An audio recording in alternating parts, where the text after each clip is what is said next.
Expect warm spells with the odd rude interruption. Box Boilers sponsors the weather on GB News. Hello, good afternoon. Welcome to your latest GB News weather update brought to you from the Met Office. More showers to come through the rest of today. Thunderstorms and a risk of hail in the mix with those. It will turn a little bit drier though overnight and into Friday as a ridge of high pressure moves in. But for the time being, we've still got low pressure in charge. And when we see these occluded fronts, well, that's where we see the focus of the rain across the southeast to end the day, but also across northern areas, particularly eastern areas of Scotland. Those showers will be likely quite persistent into this evening. Elsewhere, though, it turns much drier overnight. Still a few showers here and there, still quite a lot of cloud around, but certainly drier overnight than it has been through the day. And temperatures will fall away a little bit lower than they have done recently, but most towns and cities should be in the double digits to start the last day of the working week, which brings with it a bit more sunshine. Now, it's not going to be entirely dry. We've still got westerly winds and unsettled picture with showers moving in from the west. So parts of western Scotland, parts of western Northern Ireland as well will see a bit of a damp start. But you notice the eastern areas more in the way of sunshine, some brighter weather through the morning. It's the same story for eastern parts of Wales, eastern areas of England too. And there will be more dry weather around, and it will feel a little bit warmer as well because the winds will be lighter. Still westerlies, and I think if you do get caught in a shower, they're still going to be relatively blustery, but more in the way of dry weather than we've had so far this week. But notice across western areas of Scotland and Northern Ireland, the showers will persist through much of the day. And then to end the day, we start to see this area of low pressure push up from the south and west. Ahead of that, in any sunshine, not feeling too bad. Temperatures in the mid to high teens, but still a little bit below average for the time of year. Now, the cool and unsettled theme continues into this weekend. This area of low pressure sweeps up from the southwest, bringing some quite windy weather to southwestern areas of England, southwest Wales in particular. And for many of us, it's going to be quite a wet day on Saturday, but a little bit drier on Sunday. Bye-bye. Expect warm spells with the odd rude interruption. Box Boilers sponsors the weather on GB News. We're counting down to a spectacular summer. It's your chance to win £76,543 and 21 pence in totally tax-free cash. A lump sum that you could have in time to splash out with this summer. And because it's tax-free, you get to keep every single penny. For a chance to win, text cash to 63225. One entry costs £2.50 plus one standard network rate message. Or text bonus to 63225. 5 entries cost £5 plus one standard network rate message. Go to gbnews.com/win. Entries start at £2.50. Call 0903 686 3232. Calls cost £2.50 plus your network access charge. Or post your name and number to GB21 PO Box 8690 Derby DE1 9TT. UK only. Entrance must be 18 or over. Lines close at 4 p.m. on the 26th of June. This is a network giveaway. Entries will be pooled. Please check the closing time if listening or watching on demand. Exciting news. Every Friday, my Patrick Christie's Tonight Show is going to have a twist to it. We're welcoming some special guests. You. That's right, on Fridays I'm going to be doing my show in front of a live studio audience because this show is about you and what you have to say. It's going to be the same big debates, same big topics, same big opinions. But every Friday night at 9 p.m, you are invited to come on down to Patrick Christie's Tonight to be a part of the action. Only on GB News, the People's Channel, Britain's news channel. Some people enjoy lazy Sunday mornings, but not me. What's the truth of the matter? So that's a very live question. Would you support him if he waters down these plans? Before the spin sets in, I'll be getting to the truth. This is personal. No soft questions, no easy answers. It's one thing if the state has rules in this country. It's another thing whether the police and others actually police them. Setting the agenda and holding those in power to account. You can't really blame her if the system is set up this way. You will not want to miss it, trust me. The Camilla Tominey Show, Sundays from 9:30, only on GB News. From cold mornings to warm family brunches. From football to tennis in the car. In the kitchen. GB News Breakfast is there. With the stories you need and the conversations that matter. Anyway, let's talk business. Well, it has been a historic night in British politics. It's astonishing, isn't it? We're here again to start your day just right. GB News Breakfast. every morning from 6 a.m. Only on GB News. Britain's news channel. As soon as it hits 11 and the headlines come in, Late Edition brings you the breaking news from all the front pages. because the news is going to happen. So get a head start today. Patrick Christie's Tonight, Late Edition. Alex Armstrong Tonight, Late Edition. From 11 o'clock every night. Only on GB News, the People's Channel, Britain's news channel.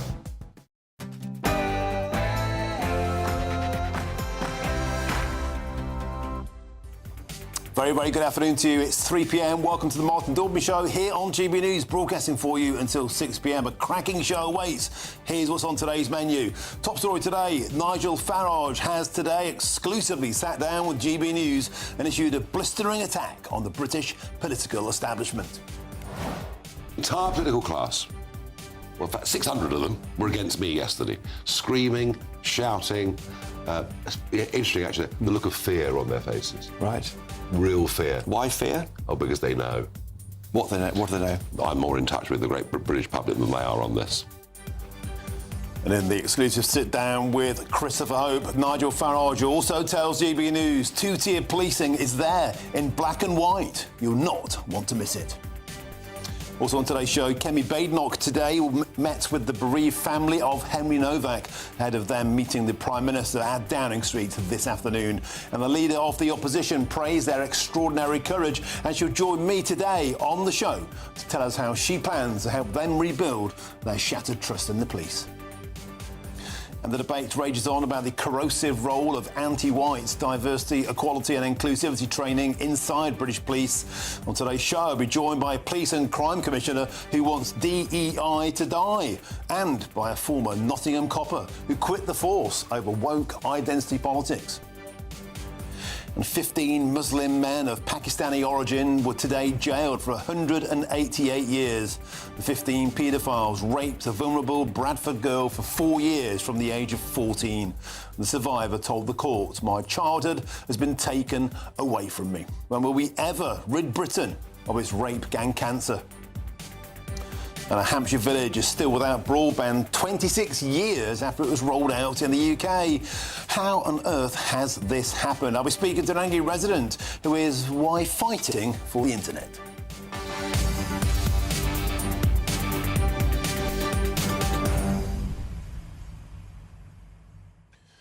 Nigel Farage today sat down with GB News exclusively with Christopher Hope in the studio. The full interview will be played tonight at 7 p.m. You'll not want to miss it. But a taster came our way, blasting back on DEI, blasting back against the political establishment yesterday that he felt ganged up on him and united against him. Also in today's show, I'll be joined by Kemi Badenoch, who met with the Novak family today to talk of their incredible courage. I'll be asking Ms Badenoch about how she intends to help them fight back. And don't go anywhere, I'll be joined by a cop who quit the police force, chased out by wokeness, chased out by the fact there was no promotions for white men, how they were indoctrinated with woke politics. This show has got a ton of red meat. Don't go anywhere. Get in touch, gbnews.com/your say, or scan the QR code on your screens now. But now it's time for your news headlines, and here's Aaron Armstrong.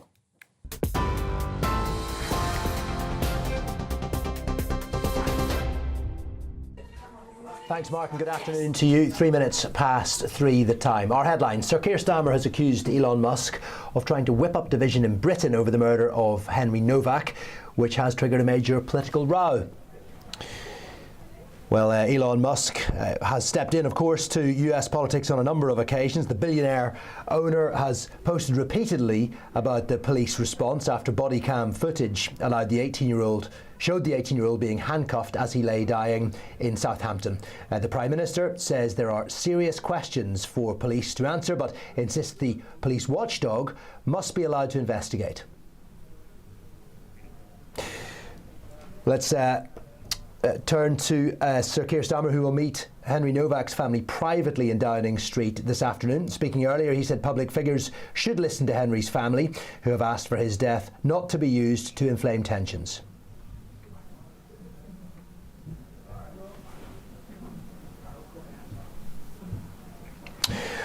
OK, let's turn to Henry Novak protests, of course, which have been ongoing since Tuesday. Well, it happened on Tuesday, the row ongoing since then. Robert Jenrick has defended Nigel Farage over his response to Henry Novak's murder, saying it's ludicrous to claim he is stoking division.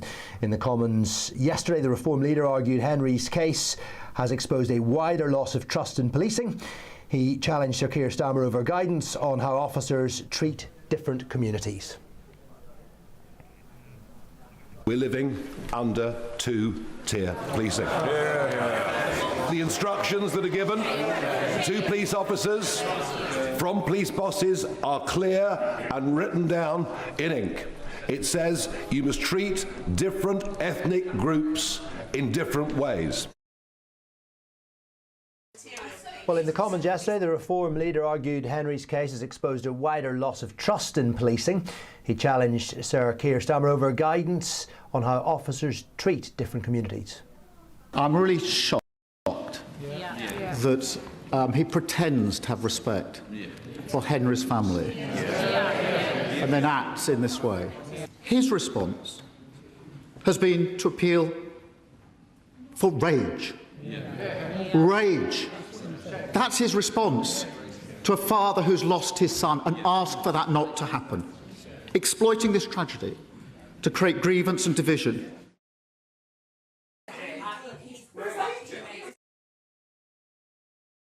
An Equal Treatment Act requiring police to treat everyone the same regardless of the colour of their skin.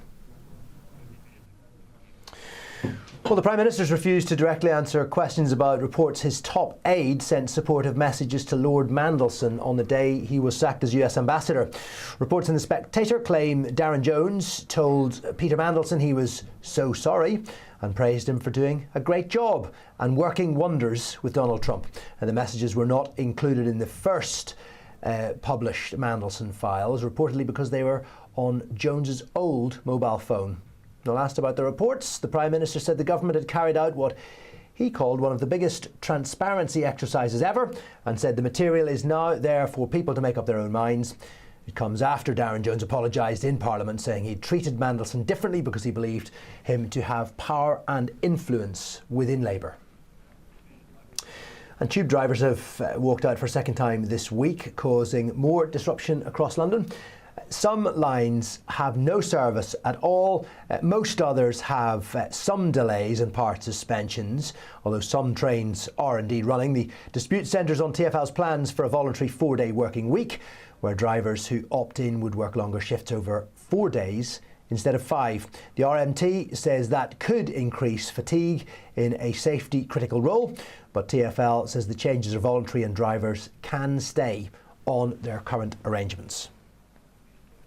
Those are your latest GB News headlines. I'll be back with more at 3:30. Taking the ups and downs in our stride. Stilts Home Lifts sponsors the GB News Finance Report. Quick look at the markets then. The pound buys you $1.35 right now and €1.16. Gold will cost £3,346 per ounce. The FTSE 100 is at 10,330 points. GB News Finance Report, brought to you by Stilts Home Lifts.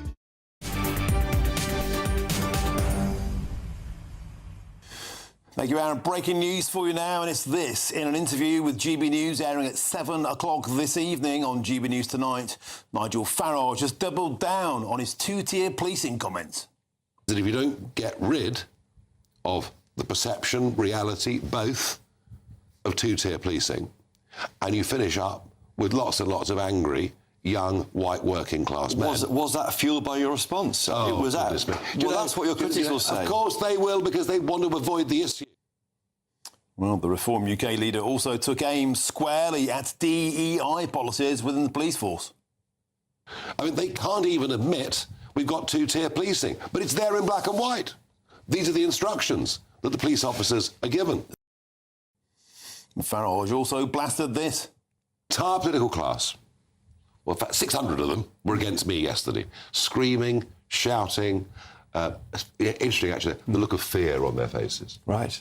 Real fear. Why fear? Oh, because they know. What do they know? I'm more in touch with the great British public than they are on this. Yes, there you go. Nigel Farage has argued the political class is scared of him because he's more in touch with the British public than they are. Now, for the full interview, make sure you tune in to GB News tonight at 7 p.m. tonight. Let's get some early reaction to that now. In the studio, I'm joined by our political correspondent, Olivia Utley. Olivia, welcome to the studio. Nigel Farage has been the target, of course, of a huge amount of abuse since he said cold fury should be the response. Yesterday at PMQs, the entire political establishment seemed to turn against him. Well, he's blasted back. Well, absolutely. Nigel Farage doesn't mind what happens at Prime Minister's questions. He's not like an ordinary politician in that he just doesn't care whether he brings politicians with him. In fact, he wants to be seen as the political outsider, and he thinks that helps him in the wider public. When I interviewed him after the local elections, I asked him about how Reform was doing in London. He essentially said I'm paraphrasing here, and I'm sure he'd deny this, but he basically said he wasn't that fussed about London. He sees London as the establishment, and he sees politicians as the establishment. He doesn't mind ruffling their feathers, and that is exactly what he's been doing.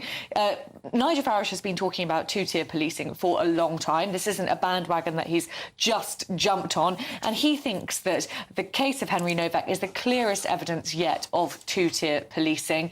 Kemi Badenoch has totally distanced herself from what Nigel Farage has said, but she too has talked in the past about two-tier policing. That is where those two leaders differ from Keir Starmer, who has said categorically, time and time again, that there is no such thing as two-tier policing.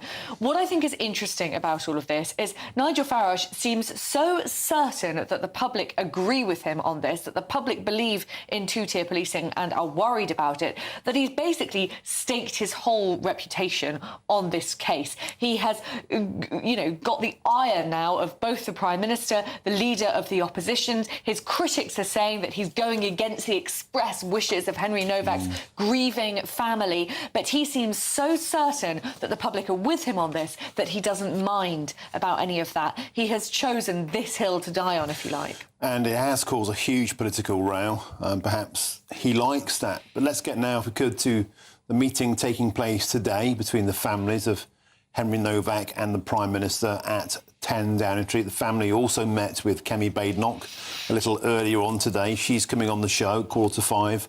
I'll ask her about how that went. But she's already been very out there saying she's praising their tremendous, extraordinary courage. And again, doubling down on her stance that she's keen for Henry's memory to help bring our society together instead of tearing our communities apart. And again, we know that that is aimed squarely at Nigel Farage. Oh, absolutely. And Kemi Badenoch has said that what Henry Novak's parents have called for is a return to common sense equality. Now, that would imply that Henry Novak's family have some qualms, as does the Prime Minister, as does the Leader of the Opposition, clearly as does Nigel Farage, with the wording of that police values document, which says that people shouldn't be treated exactly equally, that the treatment of suspects and victims should be racialised, is the way they put it. That was a document put in place a couple of years ago to try and increase the poor level of trust among the black community in the police, but obviously it has backfired. They talked about common sense policing. They talked about working cross-party, this is Kemi Badenoch and Henry Novak's family, to try and restore trust in policing. I imagine that the family will have a similar conversation with Keir Starmer today.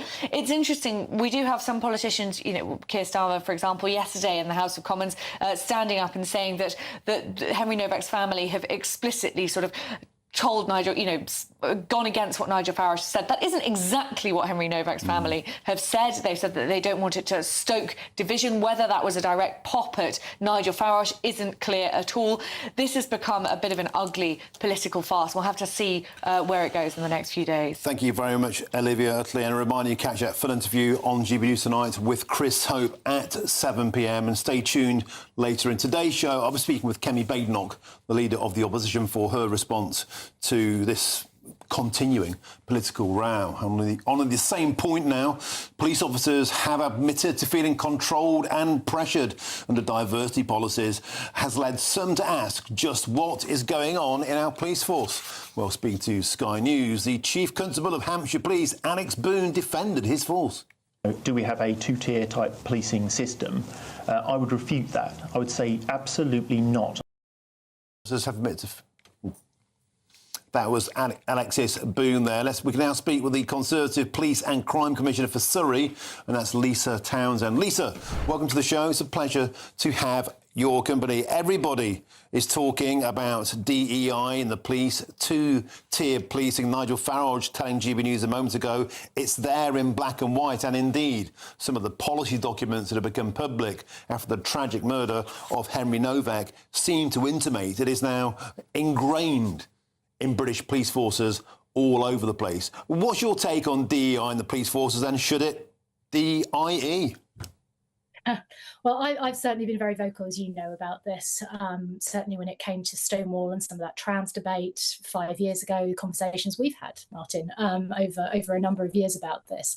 When it comes to two-tier policing, certainly not in Surrey. And I think we do have to separate out this document that everybody's talking about, which certainly is Conservative police and crime commissioners. And in fact, the Shadow Home Secretary, Chris Philp, challenged the NPCC, who put out this document, who created this document. We were challenging them last year on this. Chris Philp has been very vocal about it. He's written about it again this week in the Times newspaper, saying that it's absolutely not acceptable. And as Conservative PCCs, we've been very, very clear for some time that this isn't acceptable. And just to be clear with everyone, what that document is saying is that policing should be seeking equality of outcome. Now, that's completely ridiculous. We shouldn't be seeking equality of outcome. What we should be seeking to do, and what Kemi Badenoch has been talking about as well, is making sure that police are policing without fear or favour. It's very, very clear. It's part of the Pelian principles. It's the part of policing that in England and Wales we have always done and should always be striving to do. That has got to be the starting point. And it is, again, as Kemi Badenoch has rightly said, it is about common sense policing. Yeah, the issue with that, though, is that it's open to interpretation if you say apply common sense. How about there's absolute clarity and you just say no more DEI policies anywhere in the police. Let's get rid of all of the posts, all of the positions. Why does a police force need inclusivity officers? Why does it need an LGBTQ alliance group? How about just say, as Reformer said, get rid of the whole damn lot of it? Well, I think we've got to be a little bit careful when we talk about this, about what we're actually talking about and whether we're talking about police force, the way in which the police act, which is what we've been talking about in the last few days, right? It's about how are the police policing, as opposed to what are we doing within forces. So take Surrey, for example. Now, we were recently criticised by HMIC for not having, in their minds, a good enough DEI policy. I have to say, I'm not remotely bothered by that. That wasn't something that concerned me at all. And when the Chief Constable and I have talked about it, I said that is not where I want you focusing your energy. So I think in Surrey, we are taking the right approach. However, and this is the one bit where I will defend the importance of diversity, which is within a police force. Take a county like Surrey, where we have a relatively low minority ethnic population, only about between 9 and 15%. So it happens at around 15% at the moment. I don't want, and the Chief Constable doesn't want, to be excluding 15% of Surrey's residents, of our population, from, who will have skills and talents, from being police officers. So we do need to make sure that we're making the most of whatever population it is. And diversity isn't just about colour, and it's not just about, sexuality or who you turn up as in the morning. It's also about diversity of thought. It's about all kinds of things. So diversity in itself is not a bad thing. However, when we let that trump everything else, that's absolutely wrong. And the Chief Constable has been very, very clear, and I've been very, very clear with him. And, we've had this conversation. Gavin Stevens, who's currently the chair of the NPCC and has, fully thrown his weight previously behind this race action plan, was Surrey's Chief Constable until 3 years ago. OK, but Lisa, do you think anybody cares about who turns up to solve their crime? Oh, can you please send me a gay officer? Can you please send me a... No one cares. Nobody. So my point is, let's just get rid of all this nonsense and just hire the best people. I agree with you, but I'll give you an example. At the moment, we've been doing an awful lot of work with our Jewish community for reasons you'll fully understand in Surrey at the moment. I want to make sure, and we've been doing a lot of work with Jewish officers as well, to make sure that they feel safe. And at a time when officers are being attacked, and anybody who is fortunate and privileged enough as I am to be in a position where they're elected by the public has an absolute duty, when they see members of the public attacking, throwing things at police officers, to call that out and call it unacceptable. we also want to make sure we protect our police officers. Our Jewish police officers are a group at the moment who we are making sure protected. We're making sure we are talking to our synagogues as well as our mosques and other things. So I do think we've got to be a little bit more nuanced about just not throwing the whole idea of diversity out. However, when it comes to policing the public, they deserve the best possible response, and it must be colourblind and blind to everything else. I totally agree, and at the moment that isn't happening. Conservative Police and Crime Commissioner for Surrey, Lisa Townsend, thank you very much indeed for joining us. Let's now speak to the Labour Party activist Aisha Ali Khan. Aisha, this DEI nonsense now has got so in the way of any public debate. It's got in the way now of I've got a police officer, a former police officer on my show later on who left the force because it's so tortuous even being a police officer. There's no promotions for heterosexual white men. This whole nonsense has taken over the debate. It's time for DEI to die. Get rid of it.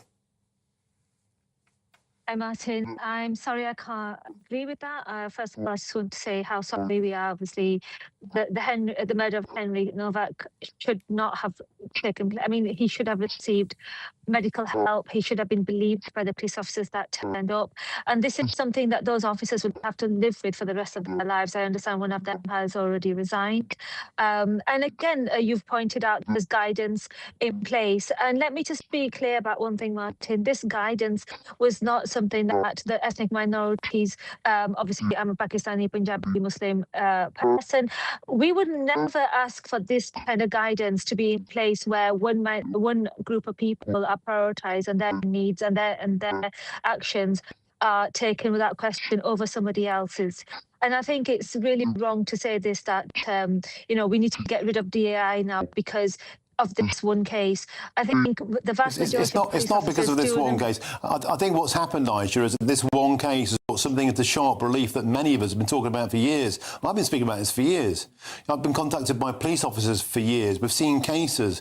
We've seen recruitment processes. We've seen DEI just become an absolute farce. It's not just happened overnight. And it's not people I'm sure people in various communities lobby the police to make sure they get favourable policing. It's happened for decades, probably centuries. But it's got to the point now where the tail is wagging the dog. And that we don't have a condition now where we police without fear or favour. The police are in fear of certain communities and treat them with favour. Look at the rape gang scandal.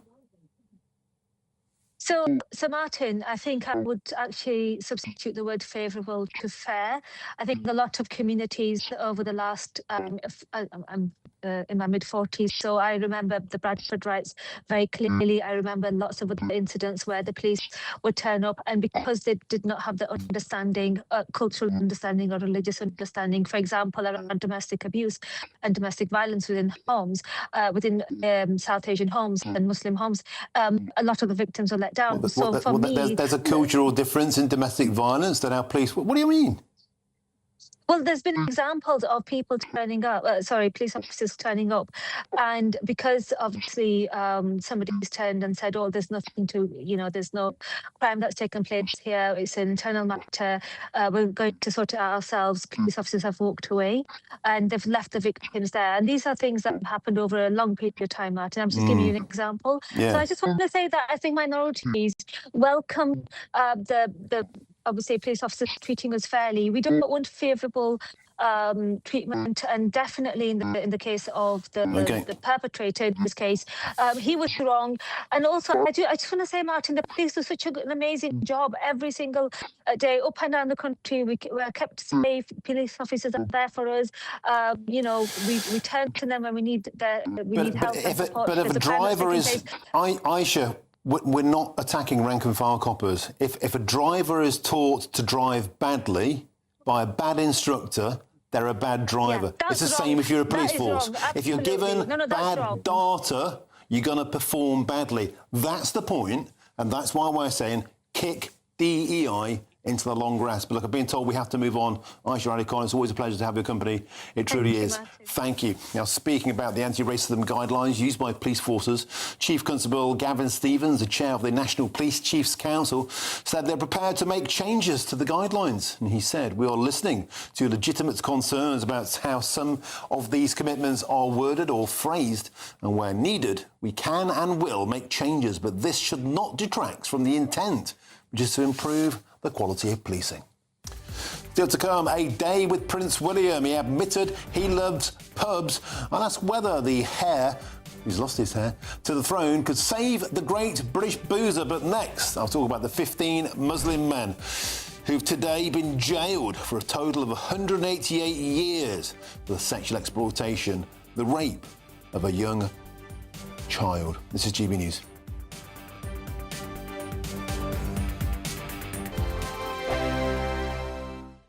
Bold. They are under no illusion. Ray, are you a human trafficker? Boundless. I've had enough of the nonsense, and I'm not afraid to say it. Don't get us on the BBC. Every weeknight, I tear through the headlines. The smell of gasoline. Should we be worried about it? From Westminster madness to cultural war chaos. What I'm going to do now is they are throwing things out the car as we speak. Get ready, Britain. Here we go. Patrick Christie's tonight, weeknights from 9 p.m, only on GB News, Britain's news channel. 5 hosts, 5 opinions, 5 fearless debates, 5 unfiltered takes on the day's news. 5 reasons not to be anywhere else on Saturday night. This is the Saturday 5. You got me good there. Britain's biggest Saturday night TV show. It's not a bad brand. Yeah. Uncensored. Very, very racy tonight. On the unpredictable. What does she say? Can you translate it for us? And always entertaining. And how can a country go from being led by William Wallace Saturday nights from 6 p.m. only on GB News. The People's Channel. Britain's news channel. You're going to want to stay tuned, trust me. I've been in Westminster for a long time, but I know that though power may be here, its effect on people's lives is across the whole of the country. We may be where rules are made, but it's where they're implemented that matters. Join me, Jacob Rees-Mogg, for forthright and frank discussion on where Britain has come from, where it's going, and where it will end up. That's State of the Nation, Monday to Thursday, 8 to 9 o'clock. Vox Populi, Vox Dei. Welcome to Free Speech Nation with me, Josh Howard. This is the show where each week we see what's happening in the world of culture, current affairs and politics. First we'll say, welcome to the UK. Oh, thank you. And we're not afraid to use our free speech so that you can use yours. It's not controversial in the slightest to anyone who hasn't lost their mind. Free Speech Nation, Sunday nights at 7 p.m, only on GB News, the People's Channel, Britain's news channel. Hi, I'm Michelle Dewberry, and my show is your opportunity to cut through all the noise and dive in headfirst to some robust debates. Ideas clash. Situation, no, because the failure is you're deliberately avoiding my point. Nothing's held back. And if you think this is the end of it, wait for more. And we do not shy away from the difficult stuff. Sometimes I want to shake people and say, if only you understood. So join me on Jubes & Co. weeknights at 6 p.m, only on GB News, Britain's news channel. As soon as it hits 11 and the headlines come in, Late Edition brings you the breaking news from all the front pages. because the news is going to happen. So get a head start today. Patrick Christie's tonight, Late Edition. Alex Armstrong tonight, Late Edition. From 11 o'clock every night. Only on GB News, the People's Channel, Britain's news channel.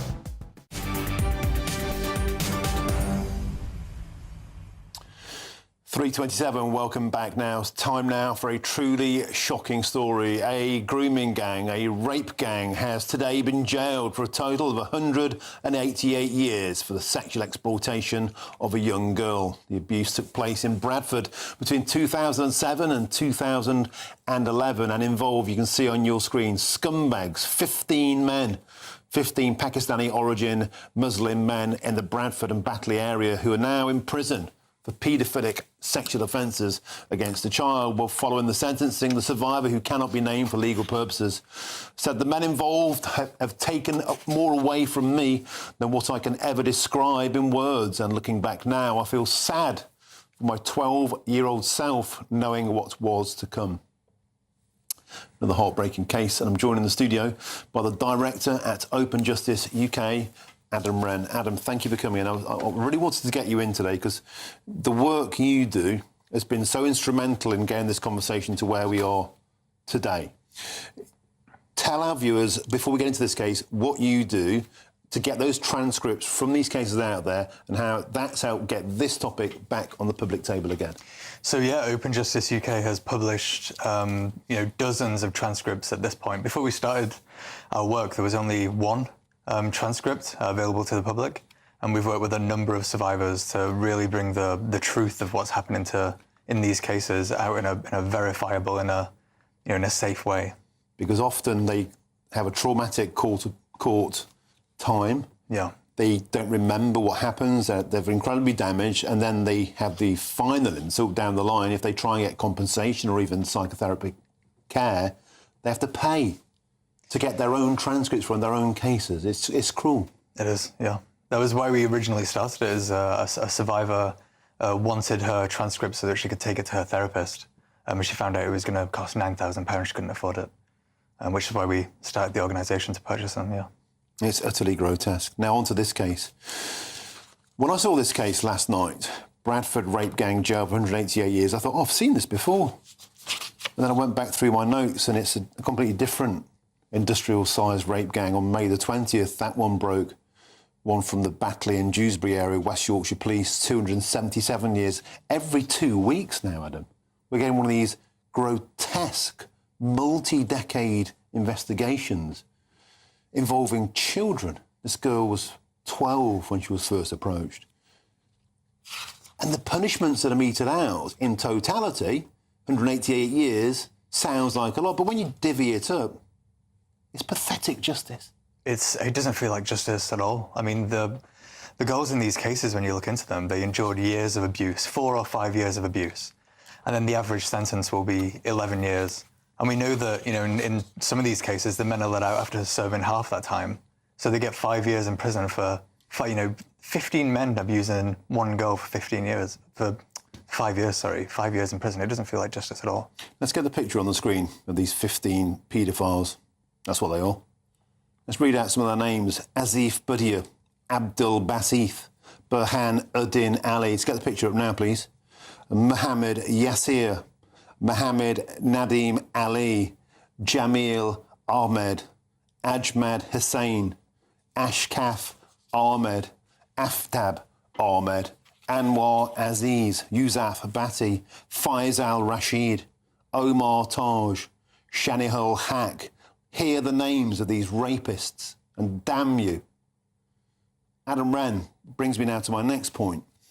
Sir Keir Starmer today is telling Elon Musk to keep his nose out of British politics again, this time over the Henry Novak murder. But originally, when Elon Musk got involved over the rape gang scandal, it almost certainly put this back on the political radar and forced an inquiry that this government didn't want. And Elon Musk was retweeting some of the transcribes that you got from survivors to make sure that this got back into the public arena. Do you think Elon Musk is interfering or actually just doing the job of perhaps what politicians should be doing themselves? I mean, he's undeniably interfering, but it's positive. It's the impact has been. We wouldn't have had an inquiry. It simply wouldn't have been called. We wouldn't have brought this into focus.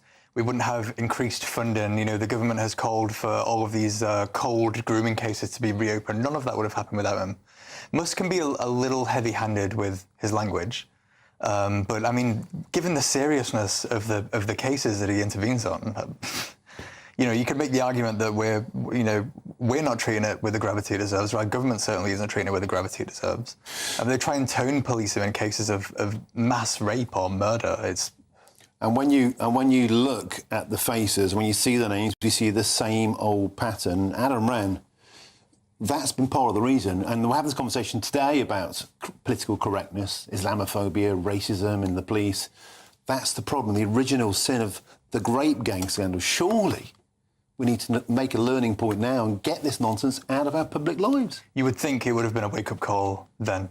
And maybe this horrific Henry case will be it, but it remains to be seen. If they're saying, trust the process and we'll engage in reviews and all of this kind of stuff, not enough, not far enough, I think. We've heard it all before. Adam Wren, thank you very much for joining us in the studio today. Appreciate your work and your time as ever. As the director at Open Justice UK, Adam Wren. Still to come, with one pub a day closing in England and Wales last year, I ask if Prince William could be the unlikely saver of the great British boozer. But now it's time for your headlines with Aaron Armstrong. Well done.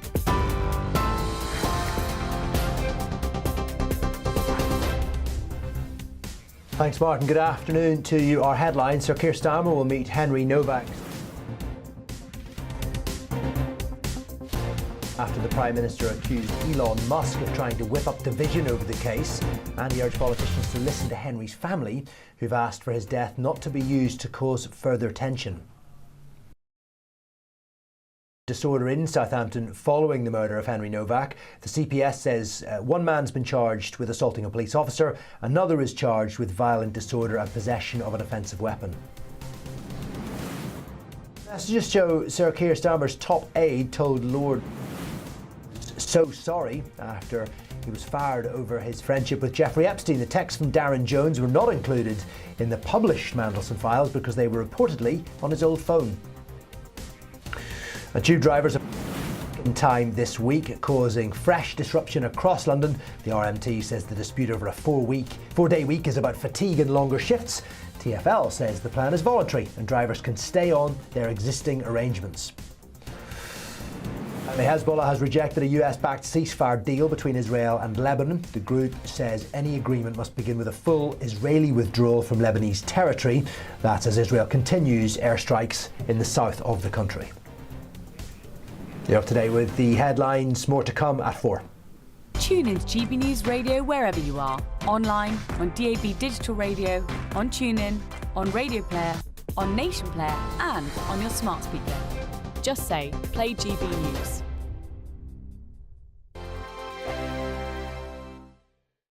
Hello, good afternoon. Welcome to your latest GB News weather update brought to you from the Met Office. More showers to come through the rest of today. Thunderstorms and a risk of hail in the mix with those. It will turn a little bit drier though overnight and into Friday as a ridge of high pressure moves in. But for the time being, we've still got low pressure in charge.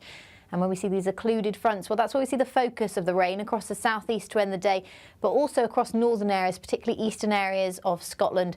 Those showers will be likely quite persistent into this evening. Elsewhere, though, it turns much drier overnight. Still a few showers here and there, still quite a lot of cloud around, but certainly drier overnight than it has been through the day. And temperatures will fall away a little bit lower than they have done recently, but most towns and cities should be in the double digits to start the last day of the working week, which brings with it a bit more sunshine. Now, it's not going to be entirely dry. We've still got westerly winds and unsettled picture with showers moving in from the west. So parts of western Scotland, parts of western Northern Ireland as well, we'll see a bit of a damp start. But you notice the eastern areas more in the way of sunshine, some brighter weather through the morning. It's the same story for eastern parts of Wales, eastern areas of England too. And there will be more dry weather around, and it will feel a little bit warmer as well because the winds will be lighter. Still westerlies, and I think if you do get caught in a shower, they're still going to be relatively blustery, but more in the way of dry weather than we've had so far this week. But notice across western areas of Scotland and Northern Ireland, the showers will persist through much of the day. And then to end the day, we start to see this area of low pressure push up from the south and west. Ahead of that, in any sunshine, not feeling too bad. Temperatures in the mid to high teens, but still a little bit below average for the time of year. Now, the cool and unsettled theme continues into this weekend. This area of low pressure sweeps up from the southwest, bringing some quite windy weather to southwestern areas of England, southwest Wales in particular. And for many of us, it's going to be quite a wet day on Saturday, but a little bit drier on Sunday. Bye-bye. Thank you, Britain, for the thousands of you who are becoming friends of GB News every week. You're not only watching and listening to our programmes, you're becoming part of them too.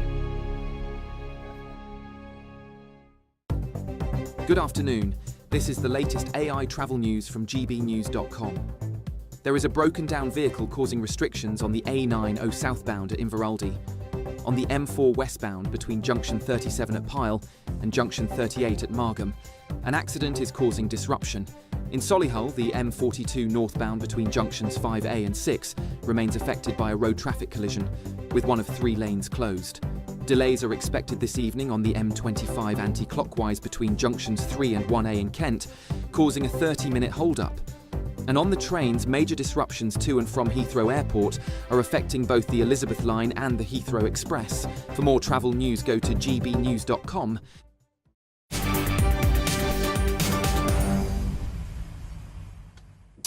Welcome back. Time is 3:38 with me, Martin Daubney, here on GB News. Now, on Saturday, the 13th of June, the whole country will unite for Trooping the Colour. Of course, the official birthday of His Majesty the King. Well, we would like to royally invite you to join us here in the studio from 10 a.m. for a special programme filled with all the pomp and all the ceremony of one of the year's biggest royal events. Now, to apply for these very special tickets, you can scan the QR code on your screen, as you can see there, or alternatively go to our website, gbnews.com/tickets. Very best of luck, and I hope to see you there. Now, another royal story here. The Prince of Wales has thrown his royal support behind Britain's beleaguered boozers and said that we need to protect our great British pubs. Now, the heir to the throne was visiting a pub in Peckham yesterday and said, "I love pubs. I want to do as much as I can to support pubs because I love the community. We need to protect our pubs, and I'll drink to that."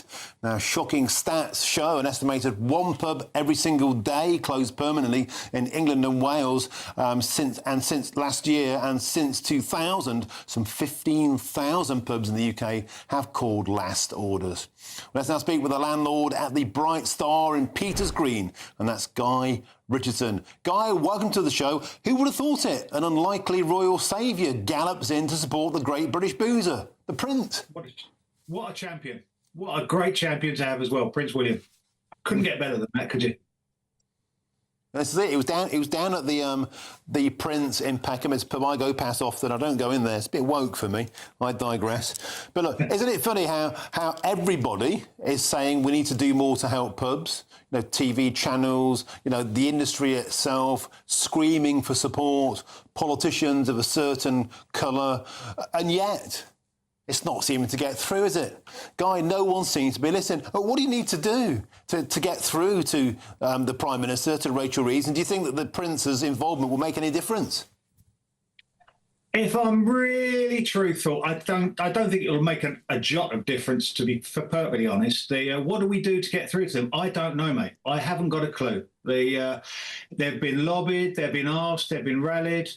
They just clearly, everything's just falling on deaf ears with probably 8 people in the cabinet, I guess.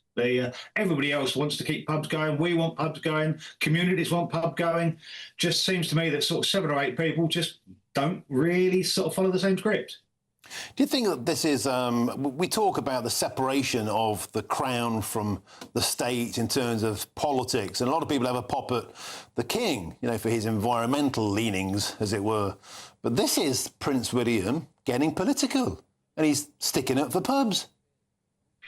This is amazing. I mean, Prince William, in my book, in our book, is an absolute, want of a better word, an absolute legend. And I think he'll do his parents, but particularly his mother, an immense amount of pride and credit.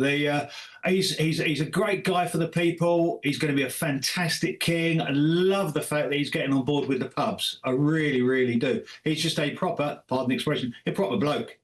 Yeah, I think you're right. And, you know, when you see him at the Villa supporting like an ordinary fan when they win, when you see him pouring a jar there, laughing away, you know, that's what you want to see. You want to see more relatability. You want to see more kind of, you know, let's be honest, he's the kind of bloke you want to have a pint with.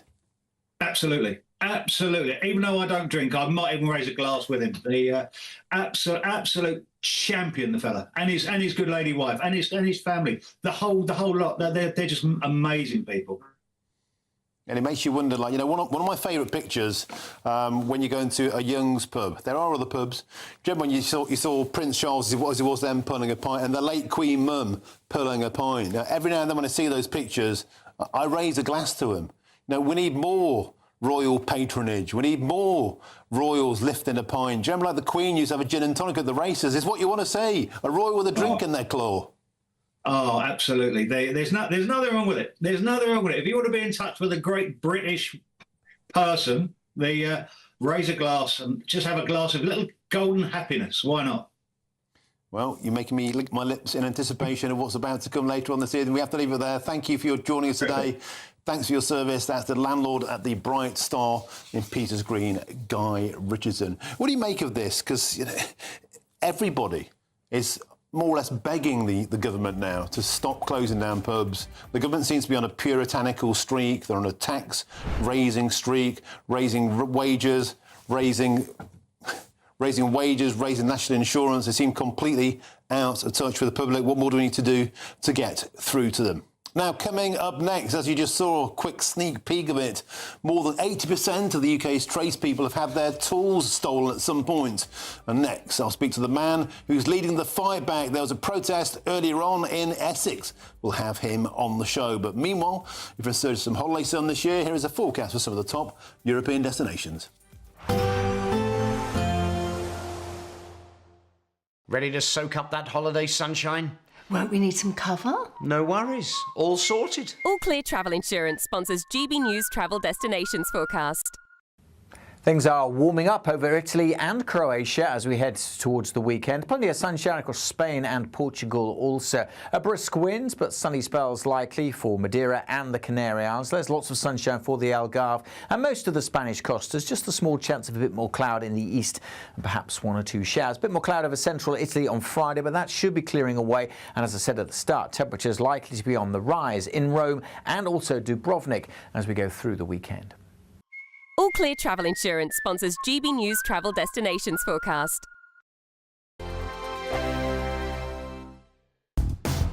Do you trust what you're being told? Good, because neither do I. Those are just facts. I'm Alex Armstrong, and on my show, we'll expose the spin. Well, I want to answer that because you didn't let me last time, because you always speak over me. The broken promises. To deny that is denying the truth. And the hypocrisy. Needs to stop. You think we can allow? Politics, policy, parliament. Nothing is off limits. No sugarcoating, no fear of offence, just the truth laid bare. Tune in every Saturday and Sunday at 9 p.m. for Alex Armstrong Tonight, only on GB News, Britain's news channel. Good afternoon, Britain. Weekdays from midday. Hello, Tom. Who's this? I don't know much about you, but I've seen you on TV and I don't think I like you. Only joking, give us a hug, mate. Oh, amazing. Hello. Oh, fantastic. That is, goodness me. So how long have you had this particular bear? Well, this one's called RR Bear. That stands for a car name. It was given to me after certain... Well, we won't go into what happened with it. But anyway, I have two of these. Ah. This is the male version, and then the female version is there because she's found love. With another bear called Mafia Bear. I don't know what... Do we have the picture, Lulu, as our producer? Because they found love. Now, I find... we had this discussion this morning before we came in, and I was thinking, gosh, well... You can't see him! He's been decapitated by our there you go. banner. Now, he's not happy about that. Now, I suppose we should ask everyone at home, do you have a teddy bear? Are you sort of living out your Brideshead Revisited idea of adulthood?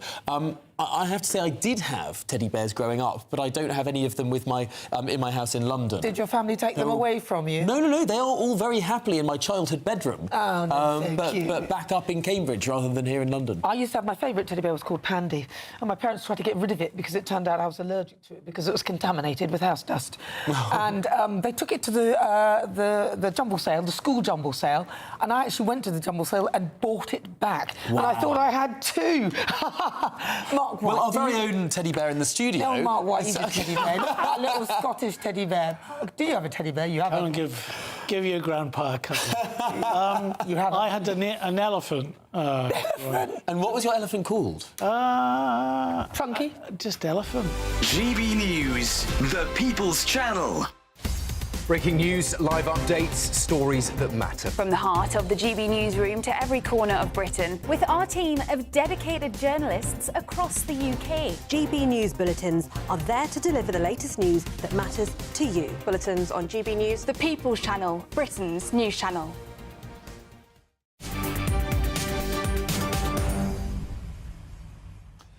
Welcome back. Time is 3:48 with me, Martin Daubney, here on GB News. Now, it's time for the Great British Giveaway now, and there's still plenty of time to grab your chance to win an incredible £76,543, and that's all-important 21 pence in tax-free cash that you can spend all of this summer. Here's Hayley Sparks with all of the details. This is the chance to enjoy the summer of your dreams. As we could be making all of those dreams come true this year with a totally tax-free £76,543.21 in tax-free cash to be won. Someone really has to win it, and it could be you. What would you do with all that cash? That could be your year on us. Or find yourself in the lap of five-star luxury. Somewhere like here, the Imperial Island Resort in Paphos. There's one guaranteed winner, and that really could be you. So make sure you don't miss out. For a chance to win £76,543.21 in tax-free cash, text cash to 63225. One entry costs £2.50 plus one standard network rate message. Or text bonus to 63225. 5 entries cost £5 plus one standard network rate message. Go to gbnews.com/win. Entries start at £2.50. Call 0903 686 3232. Calls cost £2.50 plus your network access charge. Or post your name and number to GB21 PO Box 8690, Derby DE1 9TT. UK only. Entrance must be 18 or over. Lines close at 4 p.m. on the 26th of June. This is a network giveaway. Entries will be pooled. Please check the closing time if listening or watching on demand. Good luck. Good luck now. Tool theft is once again back on the agenda because tradespeople gathered today in Romford in Essex calling for stronger action against tool theft. According to the insurance firm Markle Direct, a third of trade business owners have lost up to 2 days of work after having their tools stolen at some point. I'm delighted now to be joined by the founder of Trades United, who organised this rally today, and that's Shweb Awan. Shweb, welcome to the show. It's a pleasure to have your company. You're in Romford today. GB News was along because Robert Jenrick was there. There was a rally because tool theft, it ruins trades, it ruins lives, and you've had enough. We definitely have had enough. This is not the first time we've been out on a rally. We've done 2 in London already. We did about 200 vans the first time around. Then we were about 350 vans last year. So this time we're out in Romford, and this was outside the courts because we are demanding stricter penalties for tool theft because people have had enough. It's complete livelihoods, and letting them off with fines is just not enough. It's not acceptable. And it's organised crime, right? This is organised crime. Vans are targeted. All the stuff is getting bashed out of car boot sales, and the penalties, quite frankly, are a joke. It is a joke, and we've been to the car boots with Robert Jenrick. We've visited 2 car boots, and obviously, you know, the raid that happened with the police over there was thousands of pounds that were recovered from just the 2 car boots. I believe it was over 150,000 the first time and about 300 on the second car boot. And it's horrible to see that for tradespeople when you see initials on the tools, and when they made the phone calls, they did find out that they did belong to people and they were stolen from their vans. It's just horrible to see that happening at the car boots, and I think police need to do a lot more. They need to do these patrols and also hold the car boot organiser responsible for letting this happen on their sites. And Shweb, I've had guests in the studio before, you know, who've been so impacted by this in terms of the impacts out of their lives. They can't afford to replace their tools. Their van's been mangled as they crowbarred their way, and they've been seriously close to taking their own lives. It seriously damages lives. It definitely does. As I said, when it happened to me, I lost £8,500 within minutes, plus the damage on the van alone. You're out of work because your van's gone in for repairs. You're not going to get your van back for 2 weeks. I know you mentioned 2 days, but that's not a real fact. It's more than that. It could be up to 2 weeks, 3 weeks. You're without a van because insurance is dealing with that repair. You're letting your customers down. It's the loss of income. And the anxiety that you get after that and the mental health, it affects everything. I go to jobs now and I refuse to do the job if I can't see my van. And that's a loss of income for me. I'm parking on a double yellow line and getting tickets. But you know what? We just can't believe that that these people are getting let off over and over again. They're repeat offenders. They're not being put in it. You know, there has to be a deterrent. There has to be punishment for these. And because they know they get away with it, they carry on doing it. And this has been going on for years. This is not something that started now. I've been campaigning for 3 years. God knows, I'm talking 10, 15 years back. This problem has been around, but it just got worse over the years as more and more car boots are opening up. There's 600 car boot sites. where are all they all coming from? The high street is dead, car boots are booming, but every time you go down there, there's no questions asked. It's an open field. You throw everything on the floor and you get rid of it. And you've got the right buyers that want to buy this kind of stuff. And that's why it's so appealing. But we really need to make some strict policies around the car boots. The trading standard really need to look at it, because they have been at the raids, but rather than looking at stolen tools and anything else, they were looking at Labubu doors. So that was quite disappointing. I said everything needs to change. The whole, it's just a complete mess. OK, look, well, thank you for the work you do. Next time we come to London, please come in and join us. We'll go for a pint afterwards. Shab Awan, always a pleasure to have your company, the founder of Trades United. Thank you. Now, this is GB News, British News Channel. Don't go anywhere, because in the next hour, we're speaking with Kemi Badenoch about meeting the Novak family earlier on today. That's next here on GB News.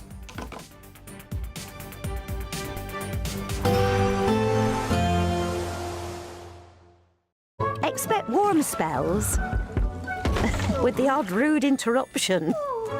Box Boilers sponsors the weather on GB News. Hello, good afternoon. Welcome to your latest GB News weather update, brought to you from the Met Office. More showers to come through the rest of today. Thunderstorms and a risk of hail in the mix with those.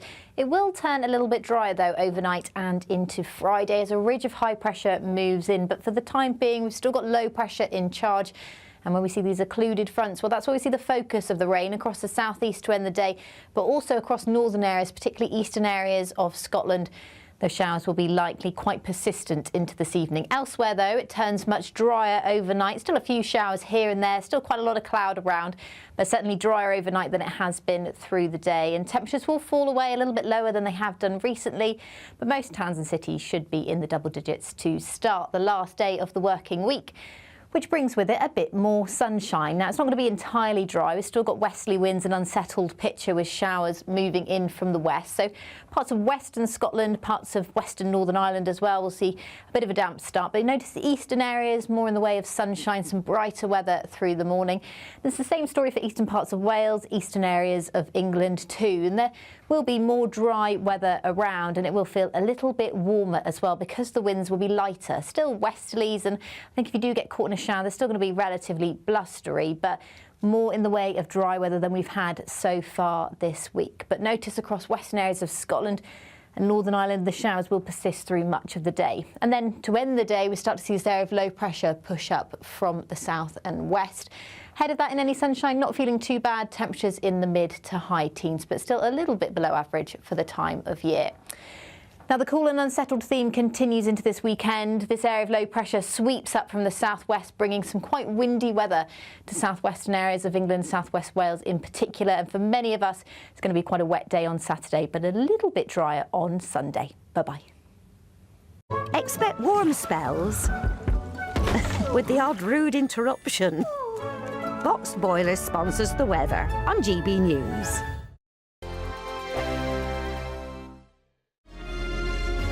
Thank you, Britain, for making GB News Radio such a huge success. Whether you're in the car, on the go, or listening at home, thank you for choosing us as your radio station.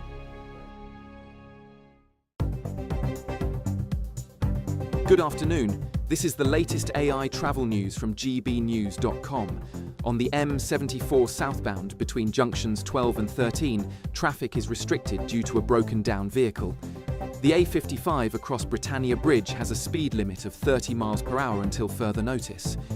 In Kent, the M25 anti-clockwise between junctions 3 and 2 is experiencing around 20 minutes of congestion.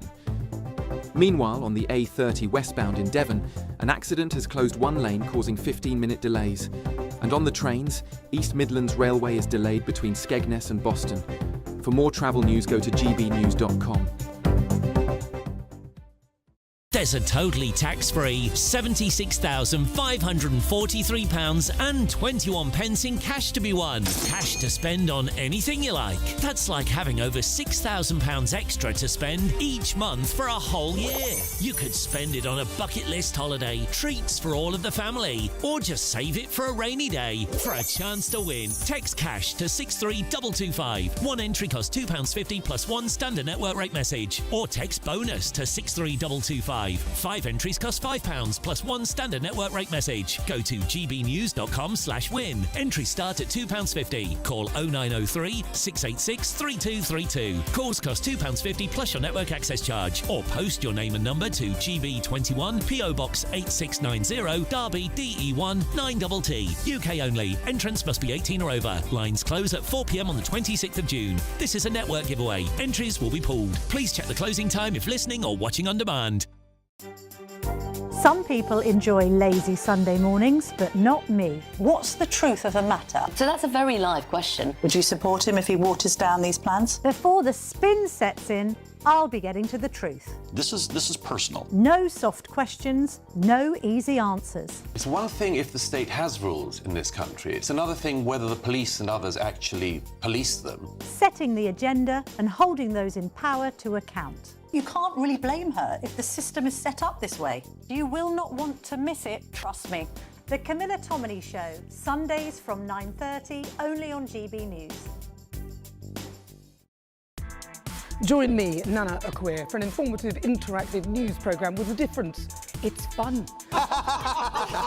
No, he didn't say that, though.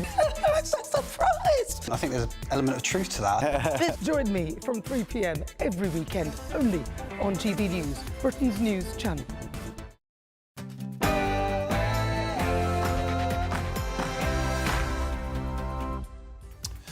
Very, very good afternoon to you. It's 4 p.m. Welcome to the Martin Daubney Show here on GB News, broadcasting for you until 6 p.m. A cracking show awaits, including this exclusive. Nigel Farage today sat down with GB News and issued a blistering attack against the British political establishment. The entire political class, well, in fact, 600 of them were against me yesterday, screaming, shouting. Interesting, actually, the look of fear on their faces. Right. Real fear. Why fear? Oh, because they know. What do they know? I'm more in touch with the great British public than they are on this. Nigel Farage also claims that two-tier policing is there in black and white. He gives it both barrels and you'll not want to miss it. And Kemi Badenoch today met with the bereaved family of Henry Novak ahead of them meeting the Prime Minister at Downing Street also today. And the Leader of the Opposition praised their extraordinary courage and she'll join me on today's show to tell us how she plans to help them rebuild their shattered trust in the British police force. And on that same point, the debate rages on about the corrosive role of so-called anti-white diversity, equality and inclusivity in the British police. On today's show, I'll be joined by a police and crime commissioner who wants DEI to die, and also by a former Nottingham beat copper who quit the force over woke identity politics. And 15 Muslim men of Pakistani origin were today jailed for 188 years. The 15 paedophiles raped a vulnerable Bradford girl for 4 years from the age of just 14. And the survivor told the court, "My childhood has been taken away from me, and will we ever rid Britain of its rape gang cancer?" And a Hampshire village is still without broadband 26 years after it was rolled out across the UK. How has this happened? I'll be speaking to an angry resident who is why fighting for the internet.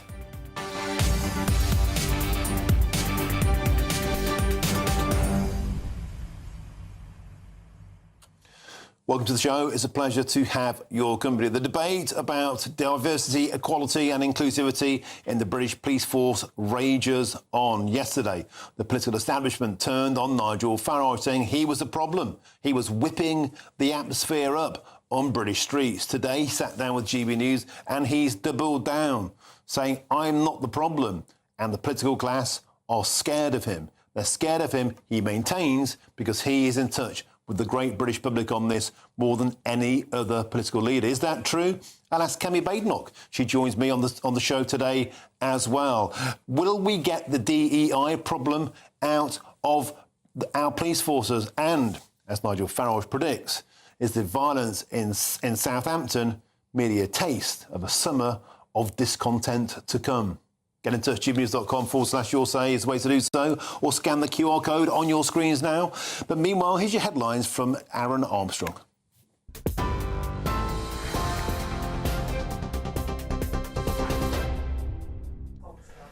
Thanks, Martin. Good afternoon to you. 3 minutes past 4, our top stories. Sir Keir Starmer will meet Henry Novak's family privately in Downing Street this afternoon. Speaking earlier, he said public figures should listen to Henry's family, who've asked for his death not to be used to inflame tensions. Need to also assert who we are as a country, because Musk again has been interfering in our politics in the last few days, trying to whip up division. That is not who we are in Britain.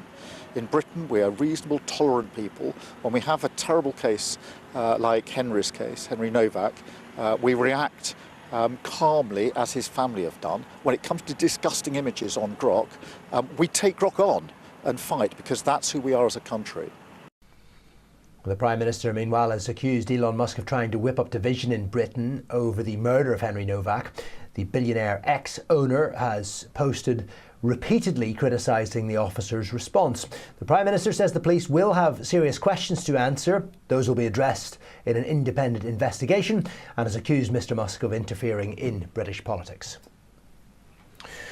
Kemi Badenoch has called for work across political parties to rebuild trust in the police after meeting Mr Novak's family earlier. The Conservative leader says they showed extraordinary courage in agreeing to release the distressing body cam footage of Henry's final moments, adding they want truth, accountability and change, but do not want anger to tear communities apart. Ms Badenoch added they agreed there needs to be a common sense in how equality is treated under the law, and that religious exemptions allowing dangerous weapons to be carried in public should be examined carefully. Well, 2 men have been charged after disorder in Southampton following the murder of Henry Novak. The unrest happened on Tuesday evening following the conclusion of the court case. It left 11 police officers and a dog injured. Matt Styler, who's 50, has been charged with assaulting an emergency worker. Daniel Frost, who's 44, has been charged with violent disorder and possession of an offensive weapon. Both are due before Southampton Magistrates Court. Meanwhile, the Reform UK leader has dismissed accusations he's stoked tensions through his response to Henry Novak's murder. The Prime Minister yesterday accused Nigel Farage of turning a tragedy into a grievance. It came after the Reform UK leader suggested people should respond to Henry's murder with pure, cold rage. Mr Farage has denied the unrest was fuelled by his comments and reiterated his accusations of two-tier policing.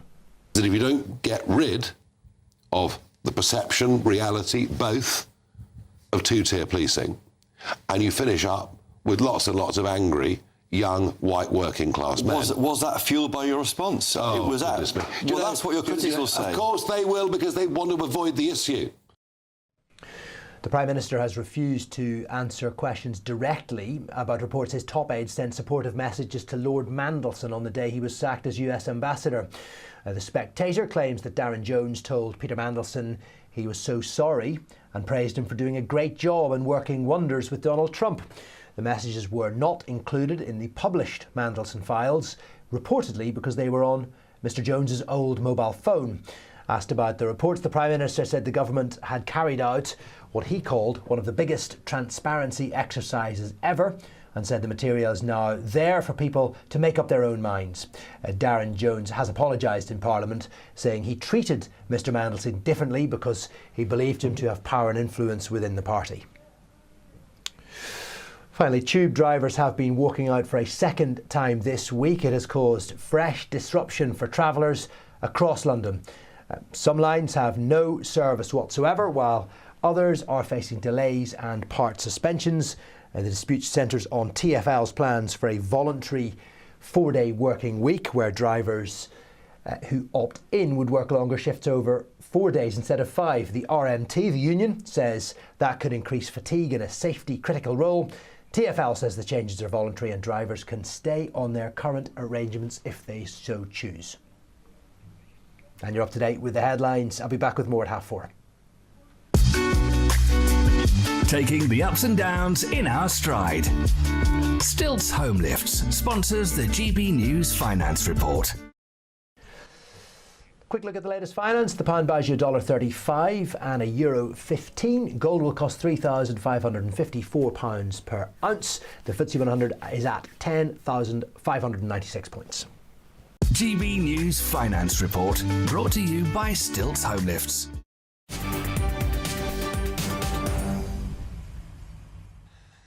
Thank you, Aaron. Now, stand by. We've got some breaking news for you now, and it's this. In an exclusive interview with GB News airing at 7 p.m. tonight, Nigel Farage has doubled down on his two-tier policing comments. That if you don't get rid of the perception, reality, both, of two-tier policing, and you finish up with lots and lots of angry, young, white, working-class men. Was that fueled by your response? It was that. Well, that's what your critics will say. Of course they will, because they want to avoid the issue. And the Reform UK leader also took aim squarely at diversity, equality and inclusivity policies within the police force. I mean, they can't even admit we've got two-tier policing, but it's there in black and white. These are the instructions that the police officers are given. And Farage also blasted this. The entire political class, well, in fact, 600 of them were against me yesterday, screaming, shouting. Interesting, actually, the look of fear on their faces. Right. Real fear. Why fear? Oh, because they know. What do they know? I'm more in touch with the great British public than they are on this. He's thrown down the gauntlet. Nigel Farage there telling Chris Hope he's argued that the entire political class is scared of him because he's more in touch with the British public than they are. And don't forget the full exclusive interview. Tune in to GB News tonight at 7 p.m. tonight here on GB News. I'm delighted to be joined in the studio now to discuss this by our political correspondent Olivia Utley and also by Lord Wolney, the former government advisor on political violence. Welcome to you both. Olivia, let's start with you. Yesterday at PMQs, the entire government seemed to unite against Nigel Farage, painting him as the agitator, turning a tragedy into a political opportunity. Nigel Farage, he's just doubled down. Well, I was in Prime Minister's Questions yesterday, and it wasn't just the government that had turned on Nigel Farage. The whole House seemed to be raging at the leader of Reform. I saw Lib Dems, I saw Conservatives shouting, really, at Nigel Farage.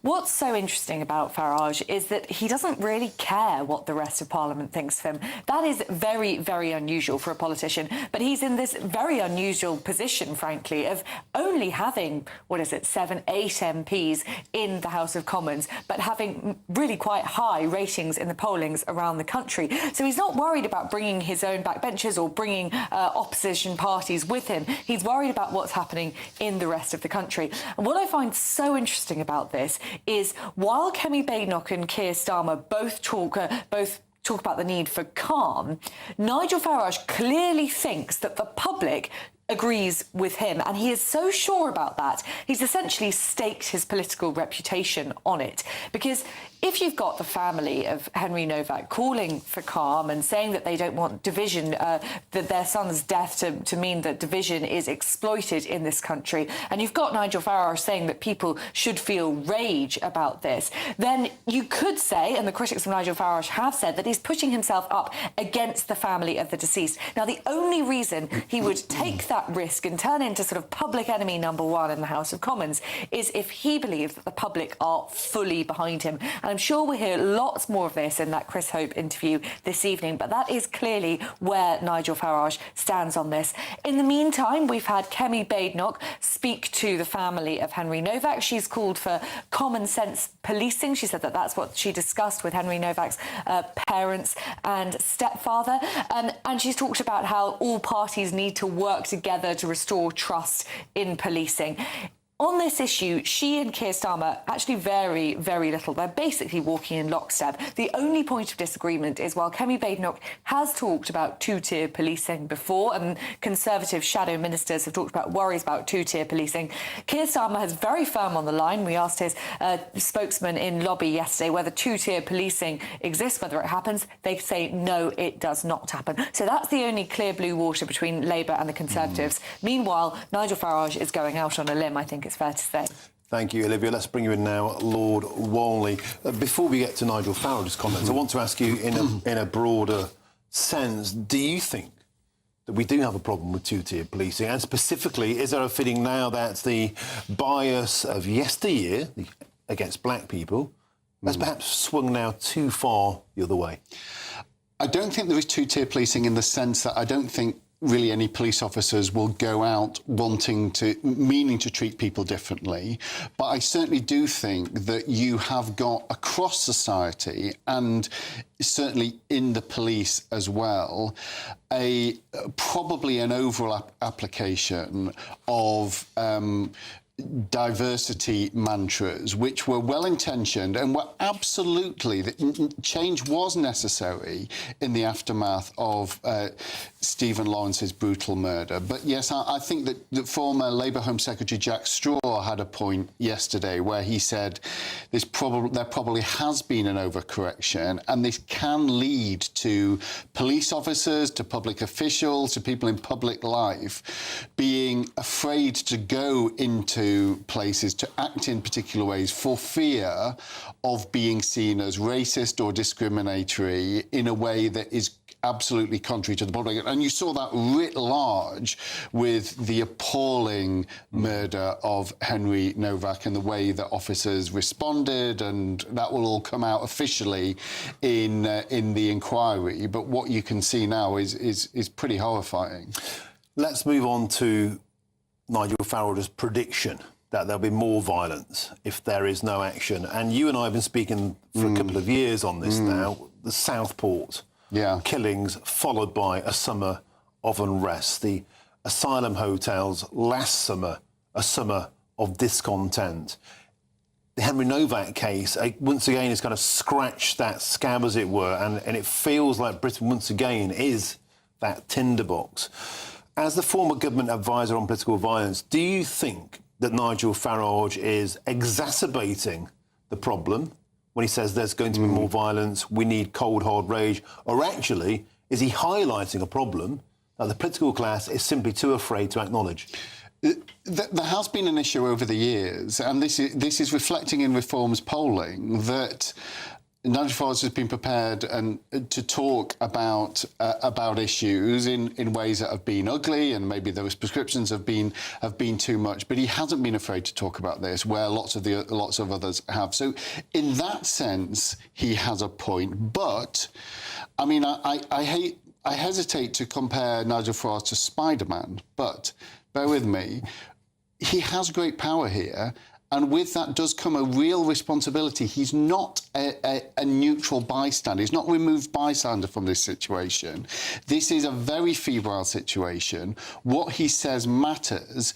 The fact he used the term rage, whether he put a temperature on it or not, what people heard was rage, and he can influence this one way or another, I think. So I'm afraid I'm not trying to warn him off talking about this. I say to my colleagues and my friends in the Labour Party, yes, they need to get a grip of this. They need to talk about it more. But also, I think there is a potential that he can end up stoking flames that can result in the kind of scenes we saw like yesterday with police officers being injured. But this is a two-way street since let's go back to Southport. If you recall, I was flabbergasted. The Prime Minister responded to that by calling the public far right. I thought that was so tone deaf. It was so badly, he took the temperature so badly, and I think that helped to stoke the temperature and inflame things. Today, Wes Streeting has said that Reform UK's response to the murder of Henry Novak has echoes of the 1930s. And I really think that it's a bit rich for the political left to be saying you need to calm things down, when then the potential hopeful future leader of the party is, let's be brutal, is comparing Nigel Farage to the Nazis. So they're all at it. My honest view is that there is something unsavoury about Nigel Farage. And what do you mean by unsavoury? I think that some of the associations that he has had over the years, and some of the questions that have with associations with Russia, for example, have yet to be answered. So I think there is something uncomfortable about this. But I divorce that from the issue that he's talking about, which he is legitimately talking about, and which I think there is too often a knee-jerk reaction from my friends in the Labour Party to shut this down. And I think the Prime Minister didn't go out to try to call members of the public far right. But that's the way it was perceived. Exactly, exactly. And that was a problem. It was a terrible problem. It revved up the atmosphere. Sure. And I think we have... they have made real mistakes, and they also have to be careful, because they could really, perhaps you could say that it may be too late for many people on the left now, but this is a really important moment, and if they want to try to take the country with them, they have to acknowledge how angry people are. That's a separate thing. Well, that is related, but it is also the case that people need to keep the temperature in the moment under control and do what they can to do that. But I've said to you as well over the years, and I'll say it again today, and that is, we do see, definitely, I believe, a two-tiered response from government when there is street violence from different communities. In the aftermath of the Tottenham riots in 2010, there was a process of engagement, of understanding. Let's talk to the community to find out why they're so angry. Let's try and interact with them and help them and assist them. That didn't happen after Southport. It doesn't happen after asylum hotels, and it's not happening again now. Simply, the political class are like saying, you have no right to be working class and be angry, because that's not helpful. It makes me feel like the political class lives on a different planet. And actually, maybe that's the point. Nigel Farage, you might not like his tone, but he's making us talk about something that's an ugly truth we need to confront.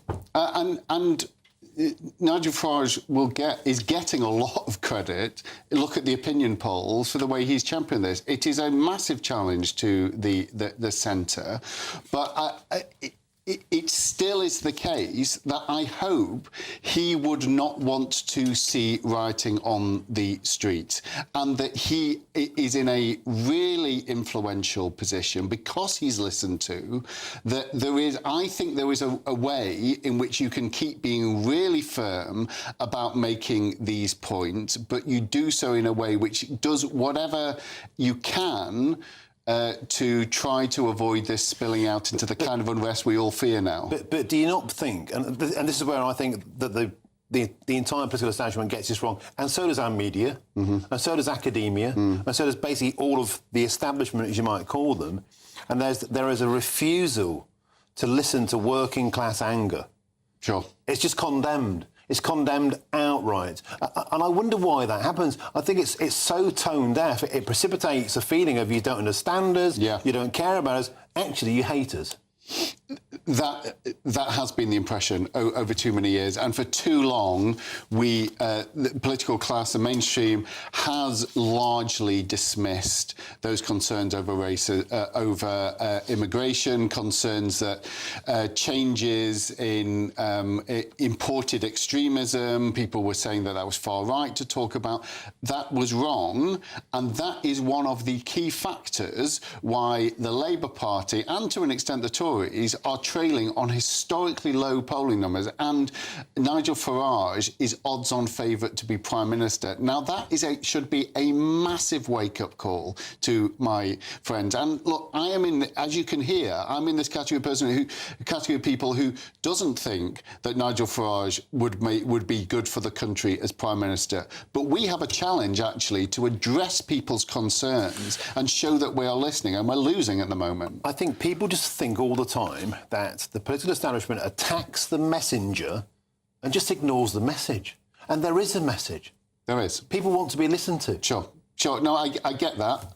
I am not in that category, but look, I can understand. And I think that probably Nigel Farage will probably have thought that this has been a good couple of days for him in media relations. But I really hope that he does not want to see unrest on the street, and he will know, and his team will know, that he can have some impact on that. We had Lee Anderson sat in that very chair yesterday. He said they don't want any more trouble. I think in the full interview later on tonight, at 7 p.m. on GB News tonight, Nigel Farage does address that precise issue. Don't miss it. Sits down with Chris Hope, only on GB News. 7 p.m. Nigel Farage sits down with our man Chopper on GB News tonight. Catch the full exclusive later on. Lord Daubney, superb. Thank you. Olivia Utley, Excellent. Thanks to you both. Still to come, I'll talk about the 15 Muslim men who have been sentenced to a total of 188 years today in prison for the sexual exploitation of a child. And also next, I'll bring the extraordinary case of a small boat migrant who's been jailed for a staggering 5th time in 3 years. What a country. This is GB News, Britain's news channel.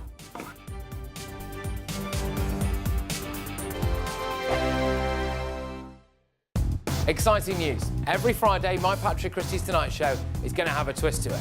We're welcoming some special guests. You.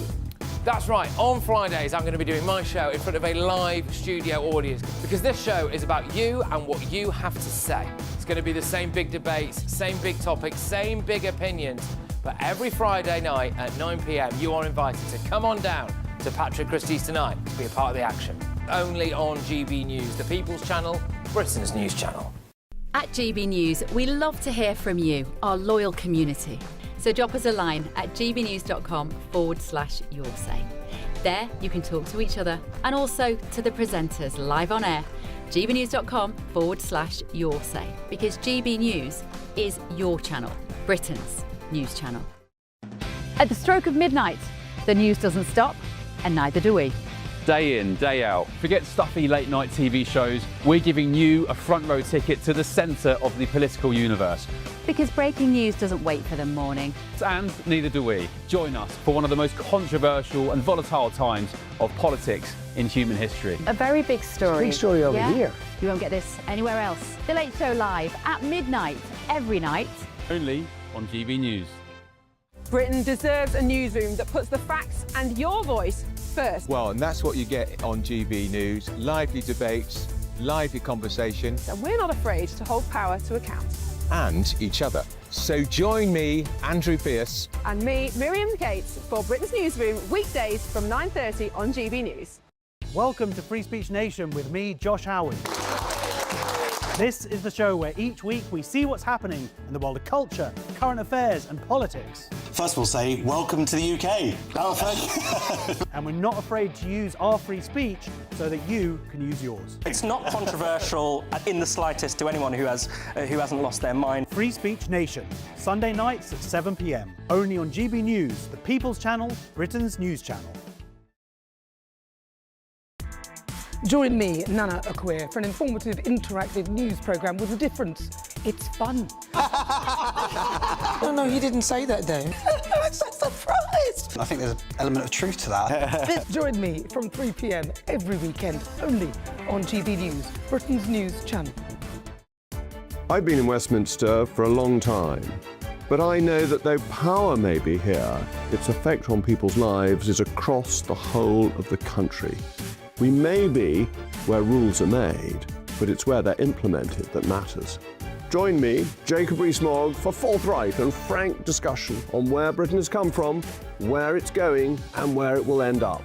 That's State of the Nation, Monday to Thursday, 8 to 9 o'clock. Vox Populi, Vox Dei.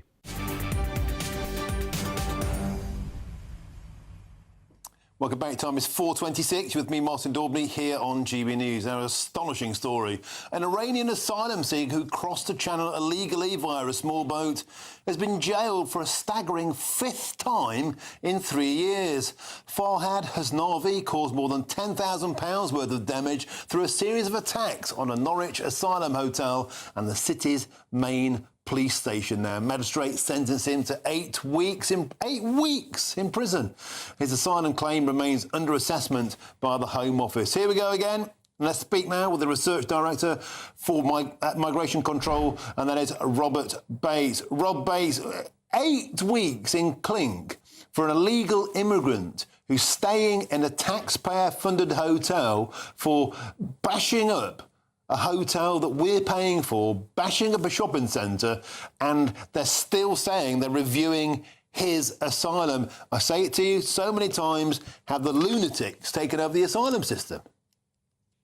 Well, it's blooming impossible, effectively, for an asylum case to stop being processed once it's been lodged, even if it does along the way entail the individual getting charged and convicted for certain crimes. I think the sentence is ridiculously lenient, and I do think when it comes to those that have come into our country via legal means or are in the asylum system, then we need to start considering whether actually their immigration status is an aggravating factor in the offence that they've committed, and actually therefore that should be an increase in the sentence that they do have if they weren't otherwise an asylum seeker. But look, this is a situation that is completely out of control. The individual has apparently said previously that he wants to be deported, but yet the Home Office is sitting on its hands and doing absolutely nothing. And when you consider that we have roughly 20,000 foreign national offenders in the country who have committed serious crimes and been released back into the community rather than being deported because the Home Office isn't able to for whatever reason, you realise that when it comes to talk about deportation, which Labour seem to be doing a lot of at the moment, it really, really is not going anywhere near far enough. This is a huge, huge crisis now that we are not able to remove individuals, whether it be for human rights reasons or whether it be because they're launching judicial reviews and gumming up the system, effectively staying in the country, giving carte blanche to do whatever they want because of our lacklustre approach to actually wanting to maintain the sovereignty of our country's borders. Most normal functioning countries around the world would look at the situation we have got ourselves in when it comes to the asylum system and would be absolutely bewildered by why this country is allowing itself to effectively be terrorised by individuals that are offering nothing and causing damage, murder, rapes and so forth. I mean, and it's fast becoming an issue that now needs to be treated like a national security crisis because we don't know who these men are, we don't know what their intent is, we don't know what their background is, but yet no, they're being put into communities, HMOs, hotels and given free rein. And it's worth bearing in mind, Rob, that the £10,000 worth of damage to asylum hotels and the police station, that's effectively money that the taxpayer will have to pay to get put right. Because, you know, Serco runs the hotels, police stations are public buildings, so even the damage itself will be picked up by the British taxpayer. But I wonder if the fact Mr Ghaznavi is Iranian means he acts with such impunity, because we can't deport these people because it's now deemed an unsafe country. So we're stuck with this geezer. And that is the problem, and that is why the Labour government's policy of just sort of ruling out any third country removal systems is so absurd. And actually, I think this individual is suggesting that because he had settlement in Germany, he should be returned there. I very much doubt that that will be something that ever gets off the ground and is feasible. But we need to now stop allowing the situation in countries of origin to dictate our approach to individuals that are just a sheer nuisance at best and an absolute terror and a huge security threat at worst. We need to stop these concerns from gumming up our ability to remove them. If an individual has come from Afghanistan or Iran and they are terrorising the streets of Britain, then they should, as a matter of common sense, be sent back to those countries of origin, and that should be the first consideration, and then you work from there. It seems to be the other way around with the way foreign national removals do operate. It seems to be, oh, well, what rights do they have? What means of appeal do they have? Are we really treating them with appropriate authority by removing them, or is there another way with which we can punish them? I think this is an absolutely absurd situation. As I said, 20,000 foreign national offenders, very, very serious crimes. The Home Office itself admits they should be deported, but they haven't been able to deport them for these very reasons that you point out, the country of origin not being safe and so forth. And I think it's time that actually, human rights is not elevated to the level of national security and national interest, and that should be the only consideration that policymakers actually have at the front of their minds in these cases. Now, of course, Rob Bates, the government would say that they're emptying asylum hotels and they're doing their very best to deport people overseas. That's the government line. But I wanted to ask you, I know you keep information on nationalities. Iranians, typically, what does the data tell us about Iranians, particularly those who come here on asylum? So when it comes to entering prison, with the best data we've got from 2021, and if you age adjust that, it shows that Iranians were entering the British prison system at a rate proportionate per capita 6 times greater than the British population. When you look at actually the number of convictions in 2024 for non-summary offences, so your violence, your theft and your robbery and so forth, they were actually the 6th largest nationality, which is surprising considering they are still a relatively small percentage of the population. There were 106 other nationality groups that had at least one conviction, which if you combine them all is still fewer than the number of convictions that Iranians experienced. Now, this individual probably added a fair few to the Iranian figure given his track record, but it nonetheless bears consideration. And this is why actually a conversation about discriminate border policy and recognising that actually a red list which takes into account this kind of data is the best way to ensure that going forward, mass migration does not continue to cause huge harms to our country and society. And of course, there are a great many wonderful Iranians in this country, many of whom come and see me in this studio. They want to go back to their own country, but of course, this individual is not one of them. Thank you very much indeed, Rob Bates. Always a pleasure to have you accompanied. Research Director of the Centre for Migration Control, the peerless Rob Bates. Thank you. Now, still to come, I'll talk about the 15 Muslim men who have today been jailed for a total of 188 years for the sexual exploitation of a young girl in Bradford. First, though, it's time for your latest news headlines, and here's Aaron Armstrong.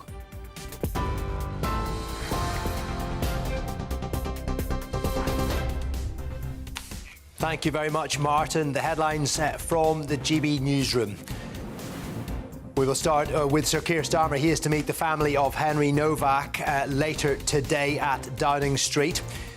It comes after the Prime Minister accused Elon Musk of trying to whip up division over the case and urged politicians to listen to Henry's family, who've asked for his death not to be used to cause further tension. 2 men have been charged after disorder in Southampton following the murder of Henry Novak. The CPS says one man's been charged with assaulting a police officer, another charged with violent disorder and possession of an offensive weapon.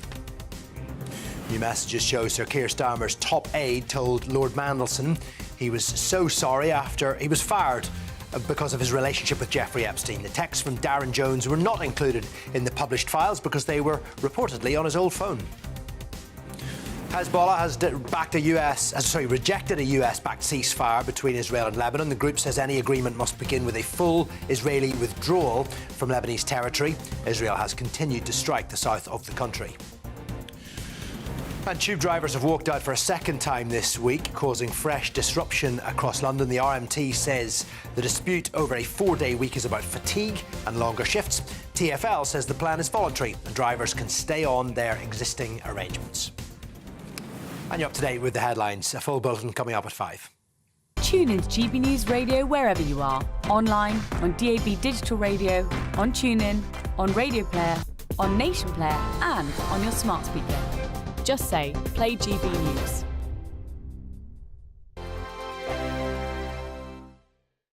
Hello, good afternoon. Welcome to your latest GB News weather update brought to you from the Met Office. More showers to come through the rest of today. Thunderstorms and a risk of hail in the mix with those. It will turn a little bit drier though overnight and into Friday as a ridge of high pressure moves in. But for the time being, we've still got low pressure in charge. And when we see these occluded fronts, well, that's where we see the focus of the rain across the southeast to end the day, but also across northern areas, particularly eastern areas of Scotland.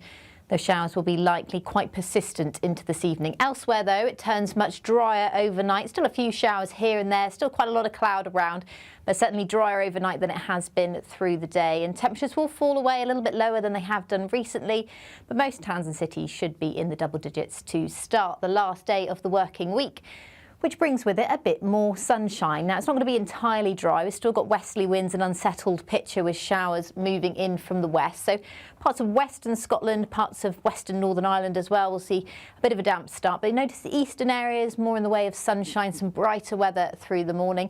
It's the same story for eastern parts of Wales, eastern areas of England too. And there will be more dry weather around and it will feel a little bit warmer as well because the winds will be lighter. Still westerlies, and I think if you do get caught in a shower, they're still going to be relatively blustery, but more in the way of dry weather than we've had so far this week. But notice across western areas of Scotland and Northern Ireland, the showers will persist through much of the day. And then to end the day, we start to see this area of low pressure push up from the south and west. Ahead of that, in any sunshine, not feeling too bad. Temperatures in the mid to high teens, but still a little bit below average for the time of year. Now, the cool and unsettled theme continues into this weekend. This area of low pressure sweeps up from the southwest, bringing some quite windy weather to southwestern areas of England, southwest Wales in particular. And for many of us, it's going to be quite a wet day on Saturday, but a little bit drier on Sunday. Bye-bye. Thank you, Britain, for all of you who listen to GB News Radio. Whether you're at home or on the go, you're making us Britain's news channel and Britain's radio station. Good afternoon, this is the latest AI travel news from GBNews.com. The M74 southbound between junctions 12 and 13 is restricted due to a broken down vehicle. On the A55, both directions across the Britannia Bridge have a 30-mile-per-hour limit until further notice. In Slough, the M4 eastbound between junctions 5 and 4B has a lane closed after a crash. Kent's M25 anti-clockwise between junctions 3 and 2 experiences congestion with 20-minute delays. In Devon, the A30 westbound between the M5 and A377 has one lane closed due to a collision, causing 15-minute delays.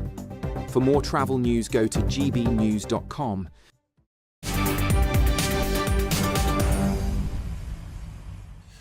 Welcome back. Your time is 4:38 with me, Martin Daubney, here on GB News. We return now to a truly shocking story, and yet one that feels now grimly inevitable. Today, a grooming gang has been jailed for a total of 188 years for the sexual exploitation, the multiple rape of a young girl from Bradford. The abuse took place in Bradford between 2007 and 2011 and involved 15 men, as you can see them on your screens now. Look what you see. Do they have in common? They're now in prison for sexual offences against a child. Well, following the sentencing, the survivor, who cannot be named for legal reasons, she said, the men involved have taken more away from me than what I can ever describe in words, and looking back, now I feel sad for my 12-year-old self, knowing what was to come. Well, join me now is the CEO of Freedom from Abuse, and that's Marilyn Hawes. Marilyn, welcome to the show. Once again, a depressingly familiar story. In fact, Marilyn, when I went through this story last night, I thought, I think I've done this story before. Then I realised, actually, on May the 20th, we did a story together then. It was a rape gang jail for 277 years. That was in the Batley and the Dewsbury area. This is also in the same patch, Bradford. A girl who was 12 when she was first groomed for abuse by these 15 Pakistani Muslim origin men, now in jail. How many more times do we have to have this conversation, Marilyn? Well, Martin, thank you for having me on. This is just one gang. This is one gang that has caused the ultimate devastation. And I have to, I so am in awe of this lady that came forward, and good for her. But at the end of the day, she's still broken by what they did. These people are barbaric. They're medieval brutes. Don't call them animals, because animals don't behave like this, right? Okay?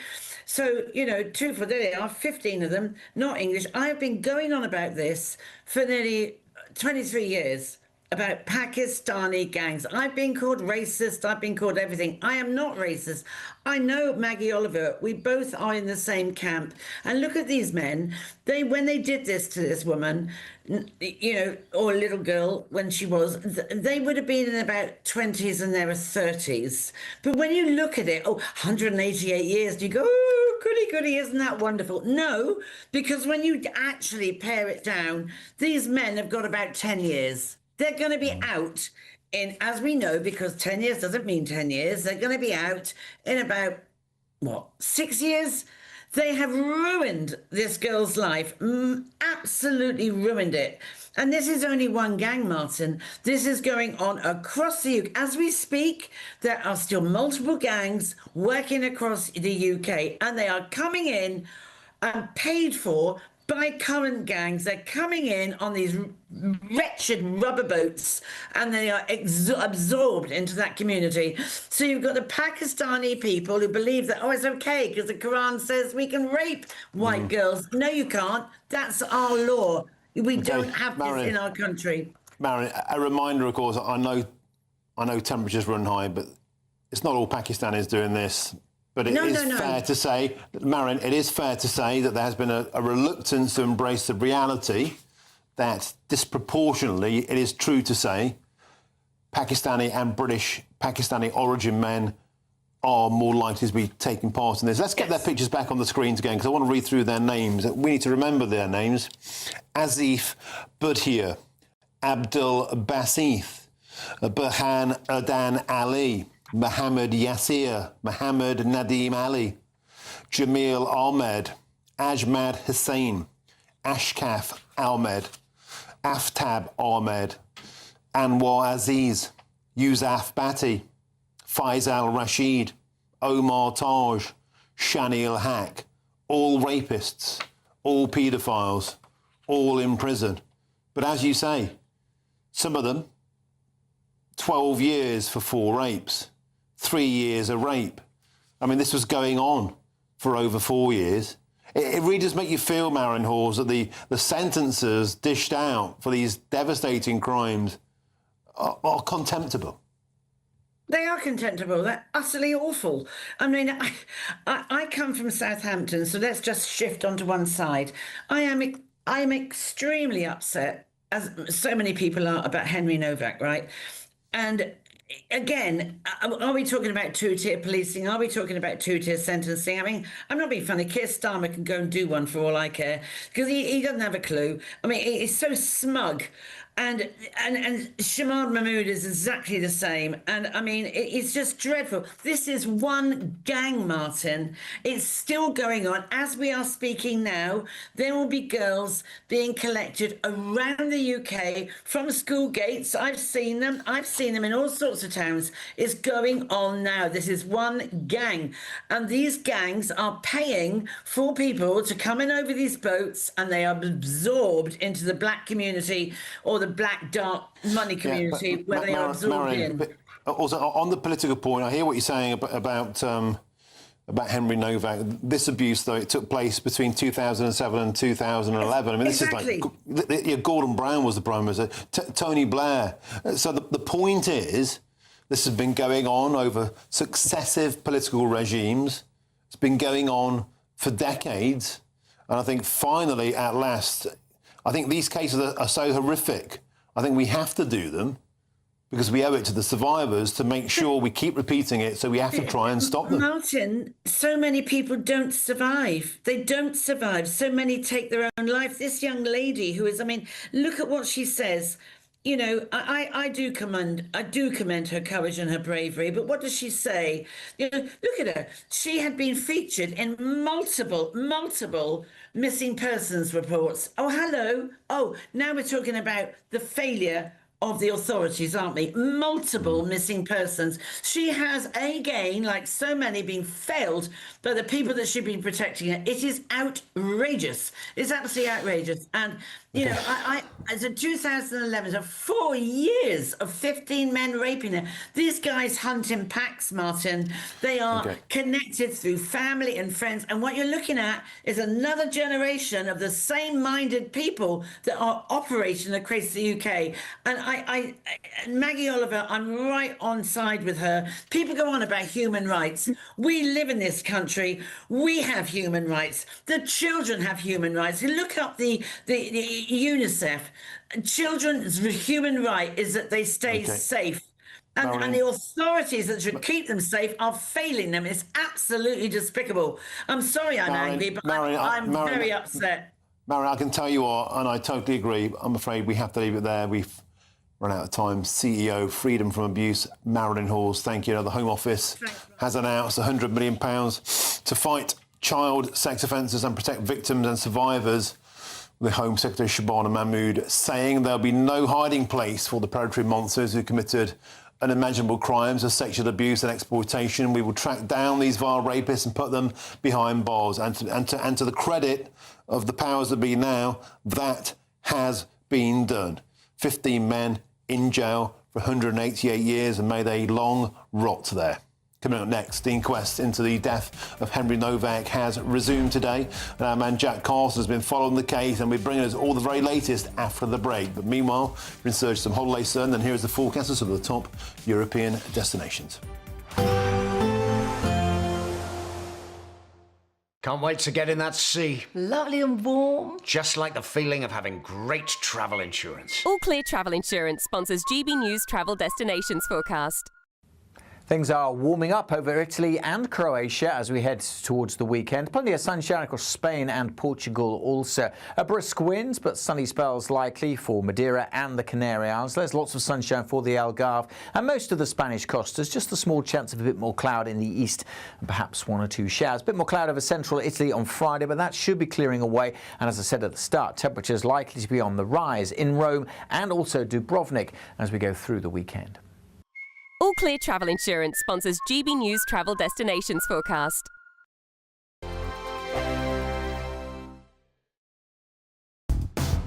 Do you trust what you're being told? Good, because neither do I. Those are just facts. I'm Alex Armstrong, and on my show, we'll expose the spin. Well, I want to answer that because you didn't let me last time, because you always speak over me. The broken promises. To deny that is denying the truth. And the hypocrisy. We can allow. Politics, policy, parliament. Nothing is off limits. No sugarcoating, no fear of offence, just the truth laid bare. Tune in every Saturday and Sunday at 9 p.m. for Alex Armstrong Tonight, only on GB News, Britain's news channel. Good afternoon, Britain. Weekdays from midday.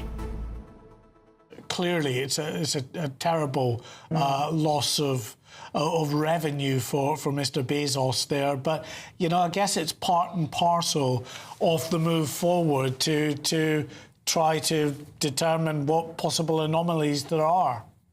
Yes, it's part of the game, unfortunately, in rocketry and spaceflight in general. It was actually going to launch 48 satellites for Amazon next week, which obviously isn't going to happen. So they've got to try and get this solved because it is a critical element for the program. More serious than that, though, however, is the damage that's been caused to the launch site, LC-36. This is the only launch site which can launch the New Glenn rocket. That's more serious than anything else, really, because that's got to be put back into place. Well, that's what I was looking at, and also your very, very fetching jacket, I must say, which is very nice, very planetary. But look, I get the importance of this, but very briefly, so what? We can't do anything when we get to any of these planets anyway. We're just out there going, hey, and then we come back. No. We could do an awful lot of work. There's a lot of research work to be done on the surface of the moon by scientists who can look at the evolution and development of the solar system, the evolution of the Earth, how the Earth actually formed initially, rare materials that we might find on the moon that we could use down here on Earth for our electronics industry. There's the development of the technologies themselves, which is all green tech, which you need on the moon, which you can use back here on Earth. To keep astronauts alive, you actually need new facilities to keep people protected against things like radiation and in difficult environments, and keeping them alive in a low gravity environment, and that's what leads to medical breakthroughs which will come back down here to the Earth. So the pushing forward of this kind of technology when we go forward actually helps our planet down here and helps the development of our species. GB News, the People's Channel. As soon as it hits 11 and the headlines come in, Late Edition brings you the breaking news from all the front pages. Because the news is going to happen. So get a head start today. Patrick Christie's Tonight, Late Edition. Alex Armstrong Tonight, Late Edition. From 11 o'clock every night. Only on GB News, the People's Channel, Britain's news channel. Welcome back. Time is 4:51. You're with me, Martin Daubney, here on GB News. Now, Number 10 Downing Street has now confirmed that the Prime Minister will meet Henry Novak's family this afternoon at Downing Street. And this comes as the inquest into the death, the murder of Henry Novak has resumed today. And GB News' national reporter Jack Carson reports from Winchester Coroner's Court. The area coroner Jason Pegg confirmed that the inquest into Henry Novak's death would resume in September next year, saying, having carefully considered all of the relevant matters before me, I do direct that the inquest touching the death of Henry Novak be resumed.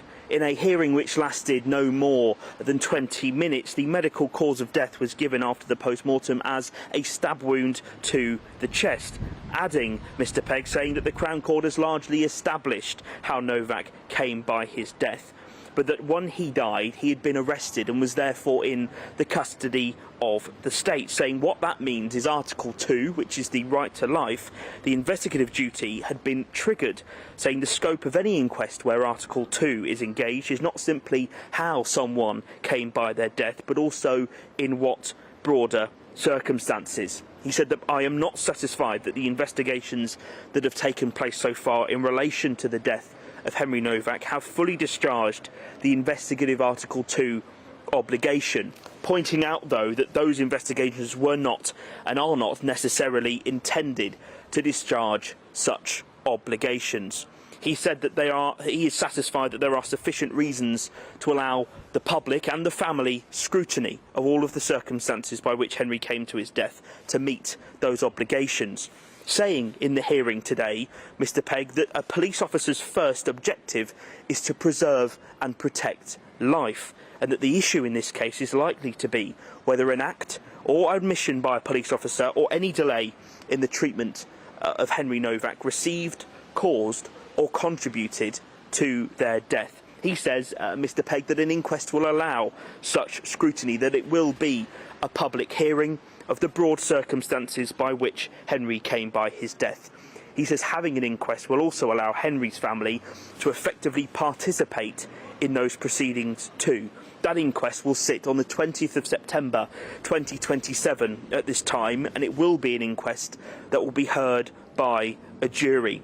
The coroner finished his remarks by saying he recognises that the date of the initial planned inquest is some time away. It says he might be that inquest is brought forward, and he finished by saying he hopes that it is. Thank you, Jenna. Don't go anywhere, because shortly on the show I'll be joined by Kemi Badenoch, the leader of the opposition. She met with the Novak family earlier on today, and she's praised their extraordinary courage. I'll try and find out some of the details of that meeting and how the family are doing. And also, an exclusive on today's show, Nigel Farage claimed that the entire political establishment is afraid of him because he is correct about the situation around Henry Novak, and only he understands the public. Is Kemi Badenoch afraid of Nigel Farage? I'll ask Kemi Badenoch after this. First, though, here's your weather.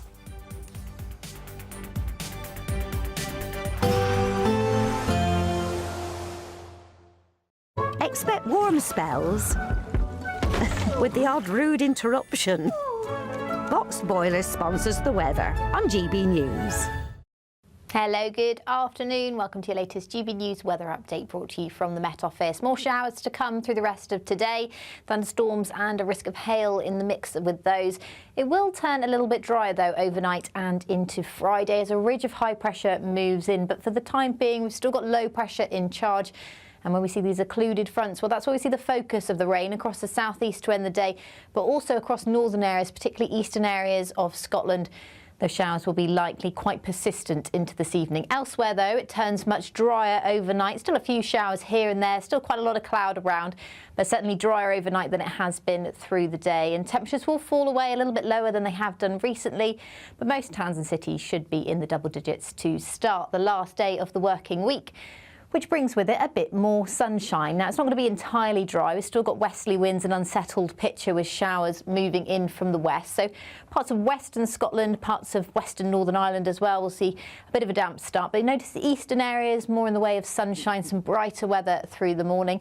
There's the same story for eastern parts of Wales, eastern areas of England too. And there will be more dry weather around, and it will feel a little bit warmer as well because the winds will be lighter. Still westerlies, and I think if you do get caught in a shower, they're still going to be relatively blustery, but more in the way of dry weather than we've had so far this week. But notice across western areas of Scotland and Northern Ireland, the showers will persist through much of the day. And then to end the day, we start to see this area of low pressure push up from the south and west.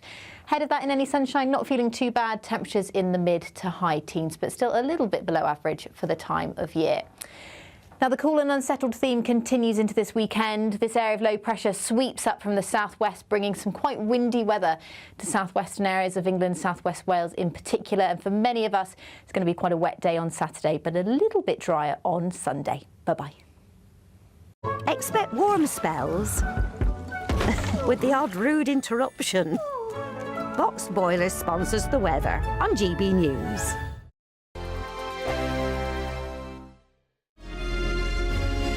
Thank you, Britain, for the thousands of you who are becoming friends of GB News each and every week.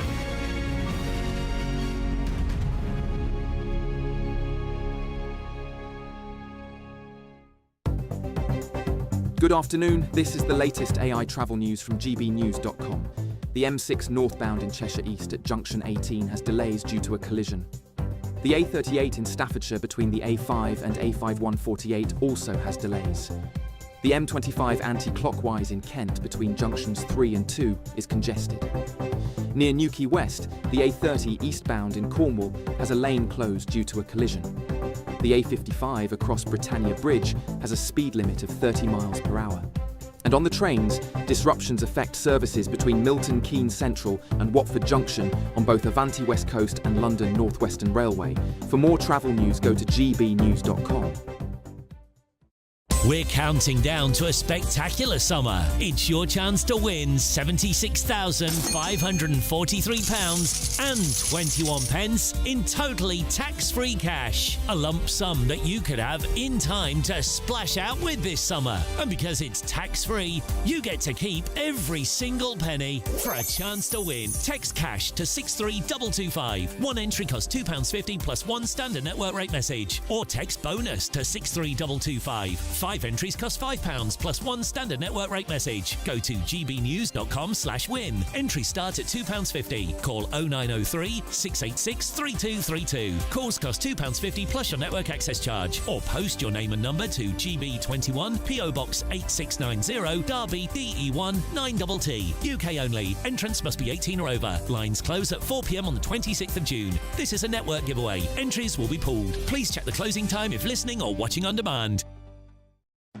At the stroke of midnight, the news doesn't stop, and neither do we.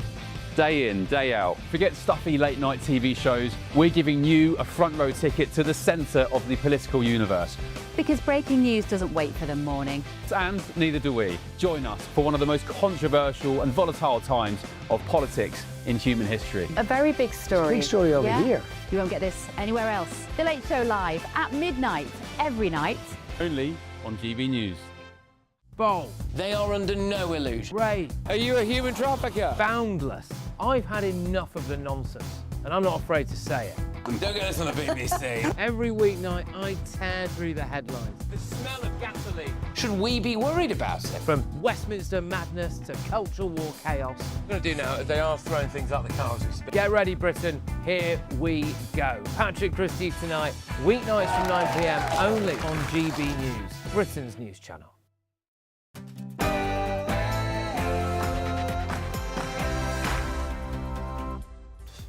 Very, very good afternoon to you. It's 5 p.m. Welcome to the Martin Daubney Show here on GB News, broadcasting for you live until 6 p.m. A cracking show awaits, including this exclusive. Nigel Farage has today exclusively sat down with Chris Hope from GB News and issued a blistering attack on the entire British political establishment. Entire political class. Well, in fact, 600 of them were against me yesterday, screaming, shouting. Interesting, actually, the look of fear on their faces. Right. Real fear. Why fear? Oh, because they know. What do they know? I'm more in touch with the great British public than they are on this. Is it true? Is Nigel Farage more in touch with the great British public, or are his comments whipping things up at street level? In the same interview with Chris Hope, Nigel Farage also claims two-tier policing is there in black and white. You'll not want to miss his extraordinary outburst. And Kemi Badenoch today, she met with the bereaved family of Henry Novak ahead of them meeting the Prime Minister today at Downing Street. The leader of the opposition praised their extraordinary courage and she'll join me on today's show to tell us how she plans to help them rebuild their shattered trust. Plus, I'll ask her, is it true? Are you afraid of Nigel Farage? And the debate rages on about the corrosive role of anti-white diversity, equality and inclusivity training in the British police. On today's show, I'll be joined by a former Nottingham copper who quit the force over what he calls woke identity politics. And a Hampshire village is still without broadband 26 years after it was rolled out across the UK. What on earth has happened? I'll be speaking to an angry resident who is why fighting for the internet.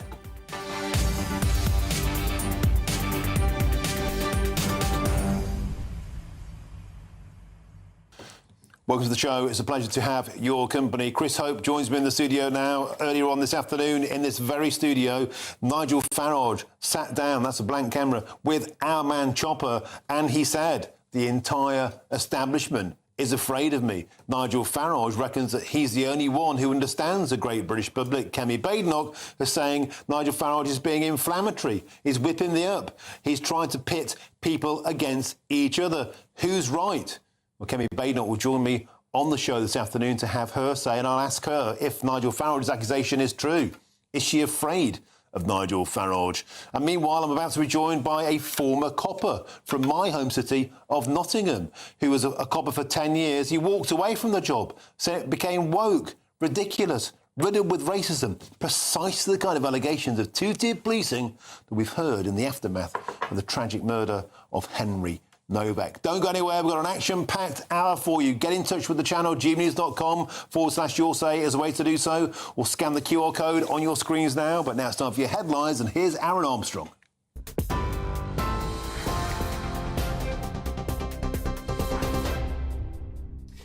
Very good afternoon to you. Thank you very much, Martin. It's 3 minutes past 5. Our top stories. Sir Keir Starmer is to meet Henry Novak's family privately in Downing Street.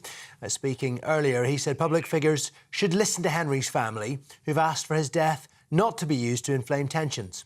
We need to also assert who we are as a country, because Musk again has been interfering in our politics in the last few days, trying to whip up division. That is not who we are in Britain. In Britain, we are reasonable, tolerant people. When we have a terrible case like Henry's case, Henry Novak, we react calmly, as his family have done. When it comes to disgusting images on Grok, we take Grok on and fight, because that's who we are as a country. The Prime Minister's accused Elon Musk of trying to whip up division in Britain over Henry's murder. The billionaire ex-owner has posted repeatedly criticising the officer's response. Sir Keir Starmer says the police have serious questions to answer, which will be addressed by an independent investigation, accusing Mr Musk of interfering in British politics. Meanwhile, the leader of the opposition, Kemi Badenoch, has called for work across political parties to rebuild trust in the police after meeting Mr Novak's family. The Conservative leader says the family showed extraordinary courage in agreeing to release the distressing body cam footage of Henry's final moments, adding that they want truth, accountability and change, but don't want anger to tear communities apart. She added that the family agreed there needs to be common sense in how equality is treated under the law, and religious exemptions allowing dangerous weapons to be carried in public should be examined carefully. 2 men have been charged after disorder in Southampton following the murder of Henry Novak. The unrest happened on Tuesday evening after the conclusion of the court case. It left 11 police officers injured. Matt Styler, who is 50, has been charged with assaulting an emergency worker. Daniel Frost, who is 44, has been charged with violent disorder and possession of an offensive weapon. Both are due before Southampton Magistrates Court. The US tech firm Palantir has secured a £9 million government contract to run the National Firearms Database. Palantir, co-founded by Alex Karp on the right of your picture, is controversial because its software has been used by the Israeli military and US immigration departments. Well, the new system will help 43 police forces in England and Wales, including the Met, record how they grant, renew and revoke firearms licences.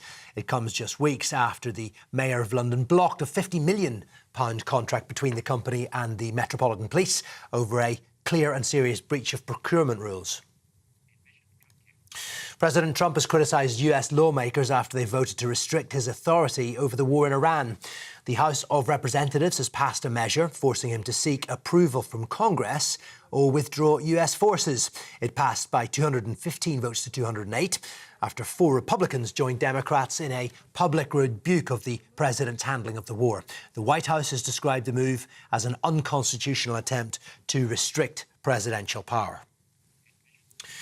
Hezbollah has rejected the US-backed ceasefire deal between Israel and Lebanon, throwing the fragile agreement into doubt. The Iran-backed militant group says it formally told Lebanon's president it won't accept a deal unless Israel fully withdraws from Lebanese territory. It says any future agreement must also include the return of displaced residents, reconstruction. The group, though, not part of official talks. And tube drivers have caused disruption across London by walking out for a second time this week. Many lines had no service whatsoever. Others were running with delays or part suspension. The dispute all centres around TfL's plans for a voluntary 4-day working week, where drivers who opt in would work longer shifts over 4 days instead of 5. The RMT, the union, says that could increase fatigue in a safety-critical role. TfL says the changes are voluntary. You're up to date. I'll be back with more a little later. Taking the ups and downs in our stride. Stilts Home Lifts sponsors the GB News Finance Report. And a final look at the finance for the day. A pound buys you $1.34 and a euro 16. Gold costs £3,331 per ounce, and the FTSE 100 finished trading at 10,348 points. GB News Finance Report, brought to you by Stilts Home Lifts.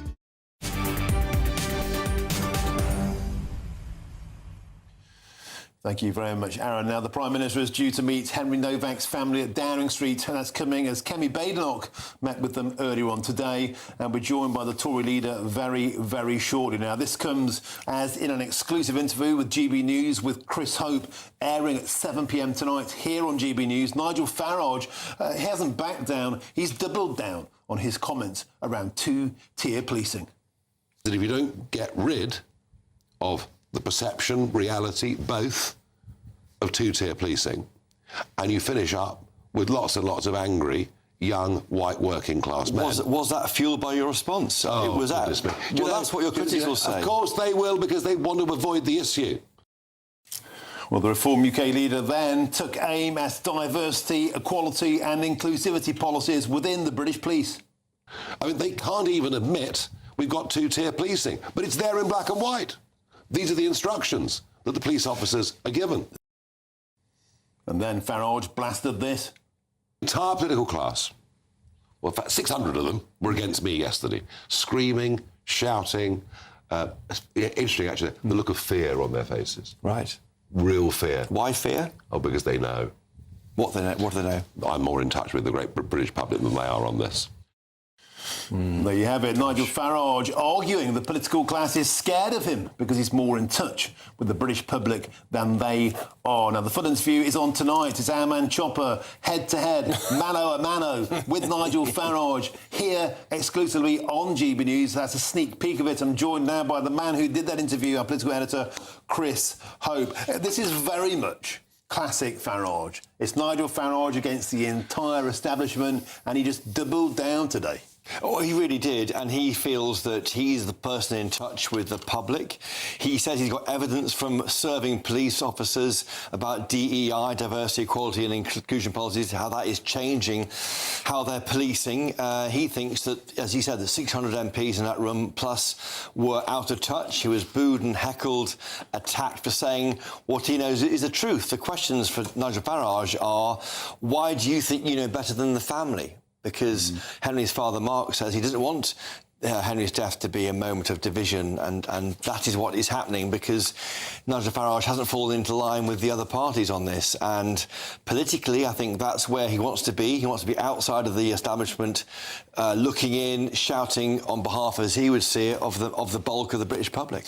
We're about to be joined by the leader of the Conservatives, Kemi Badenoch, and she met with the Novak family earlier today, praising their extraordinary courage. I'll ask her about that in a moment's time. But she also clearly had a pop at Nigel Farage, saying this should be a moment to bring our society together instead of tearing our communities apart. The Novak aftermath has sincerely turned into quite the political battle now. Well, it has. It's affected so many people. You have this tragic death of a boy, a child to many people's eyes, bleeding away into the gravel like that, handcuffed. And then you have, of course, parents worrying about their children if they're away at university and hoping the police might look after them. That didn't happen in this situation. And then you have the race element too. Why was this the attacker from the Sikh faith treated as though he was the victim and not Henry? It's multi-level, and it does seem to go to the heart of a problem with our policing for critics. The meeting between the Novak family and the Prime Minister, we understand, is taking place at the moment or some point later on this afternoon. Similarly, the Callacane family went in. I spoke with them about that. And what happens at these meetings? I mean, as I understand it, it's tea and sympathy. Yeah. It's a show of faith. Does anything actually happen? Well, it's more than tea and sympathy. It's a real attempt, I think, by the Prime Minister, the elected leader of this country, to say to this victim who have been failed by the state, the family have been, no question, have been failed by the police, failed by the state, you know, we've got your back. That happened, and it's almost, I'm not in the meeting, and in fact we won't find out what was said in the meeting unless the family tell us. But what I expect to happen is the PM will say, if you have any problem, any issue with services, any support from any government agencies, you know, give this person a ring. Here's a number, not quite my mobile number, but here's somebody in my team who can help you out. OK, as we wait for Kemi Badenoch to come up on the line, let's get back to your Nigel Farage sit down. He was absolutely adamant on the topic of two-tier policing. Keir Starmer came out and said there's no such thing as two-tier policing. Nigel Farage saying it's there in black and white. I've got the documents. Yes, he says he's got this. I do urge him to publish the evidence of two-tier policing. We know about the guidance for police. There was some guidance he said was published, you'll hear in the interview, for that particular force, which he was pointing at as a smoking gun. I think that the problem with Nigel Farage early on, it wasn't clear. He felt he was attacking the police. I think the target for politicians is the guidance they're forced to follow. I think the police themselves are heroic. They go towards trouble, we run away from it. But if they're being told to worry about being called a racist and then ignoring a clear situation of a young man dying, that's wrong. And have we gone too far the wrong way? There were issues with the Macpherson report found about the black community in the Met Police, but have we gone too far the wrong way? So police are so worried about being seen as racist, they won't deal with the problem. Now, Chris, in the studio yesterday, let's say it kicked off between you and Lee Anderson. When you put it to Lee Anderson that perhaps the Reform Party's rhetoric was raising the temperature, you put that to Nigel Farage today once again, and he made the prediction there will be more violence if there's no action.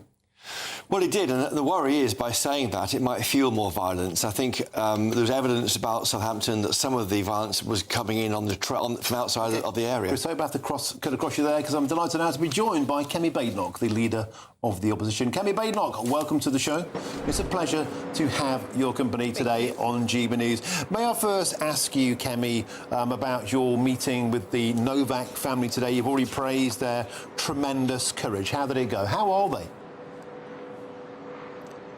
I mean, they are an extraordinary family. It was a heartbreaking meeting, and I don't think I would have been able to have such a meeting if I'd been in their shoes.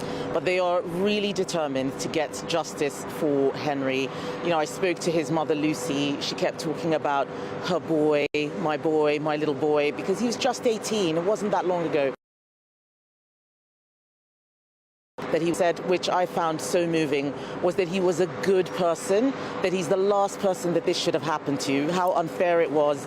He's somebody who had friends from all backgrounds. He really believed, you know, that we were a society where people came together. He was a kind person, and that's why they want more than ever that they get justice for him, because what happened to him was unjust. Kemi Badenoch, they were so cruelly and brutally failed by the British establishment. How do you hope to help them rebuild that trust? We have to solve this problem where we are losing common sense when it comes to a lot of policing situations, especially when there is a racial element to it. Bringing back common sense will help.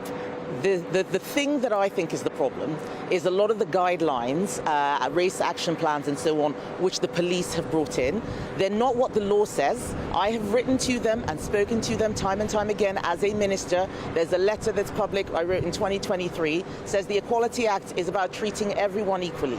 It's not about a hierarchy of groups or deciding who gets to win in a particular situation. But the guidance and the training they're given is it has been written to stop them from being labelled institutionally racist. I don't think the police in this country are institutionally racist. What we want them to do is to catch criminals and solve crimes, not to look at this sort of reputational issue that is actually making trust in the police fall to an all-time low. That's something that the family said. They said that trust in the police has fallen because of what's happened to Henry, and the police have a lot of work to do to rebuild that trust. Kemi Badenoch, we've sat down with Nigel Farage this afternoon. He's made the prediction that there'll be more violence if there is no action. And he turned on the political establishment yesterday, including yourself, by saying he thinks that Parliament is afraid of him. Take a look at this clip. Entire political class, well, in fact, 600 of them were against me yesterday, screaming, shouting. Interesting, actually, the look of fear on their faces. Right. Real fear. Why fear? Oh, because they know. What do they know? I'm more in touch with the great British public than they are on this. So, Kemi Badenoch, there we have it. Nigel Farage saying that you're afraid of him. Are you? Yeah, I'm not afraid of anybody. The fact is, I stand there week in, week out. I have 400 Labour MPs screaming at me. You don't see me whining about it. Parliament is a tough place. If you can't stand the heat, get out of the kitchen. It is a place that is very combative. I remember when I was in government and I was saying that the Black Lives Matter movement was a bad movement, that we need to depoliticize these things and stop all this racial nonsense. I was the one having to deal with those people, and I'm prepared to do it again. People can rely on me and trust me because they saw that I fought these things in government.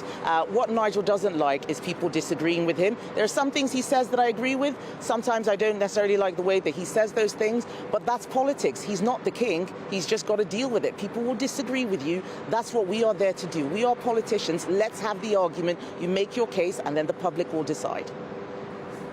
Okay, Kemi Badenoch, I'm also joined by Chris Hope, our political editor. He has a question for you.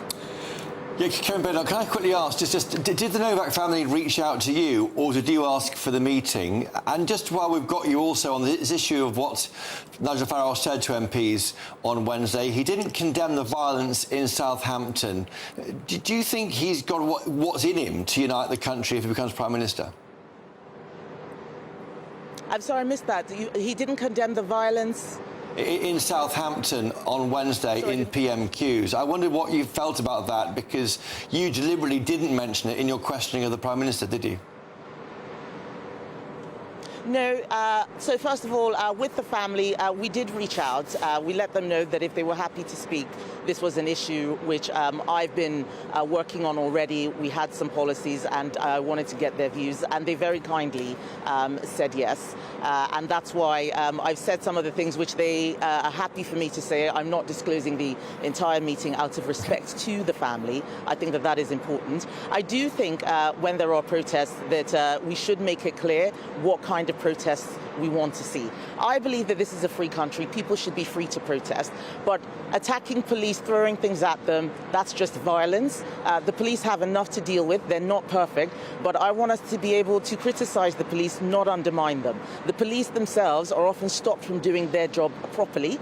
Yesterday, knowing that the family were going to meet the Prime Minister and myself, and actually wanting to know what the boundaries were, I thought that it was more important that I go on a bigger issue that I've been talking about, which was welfare.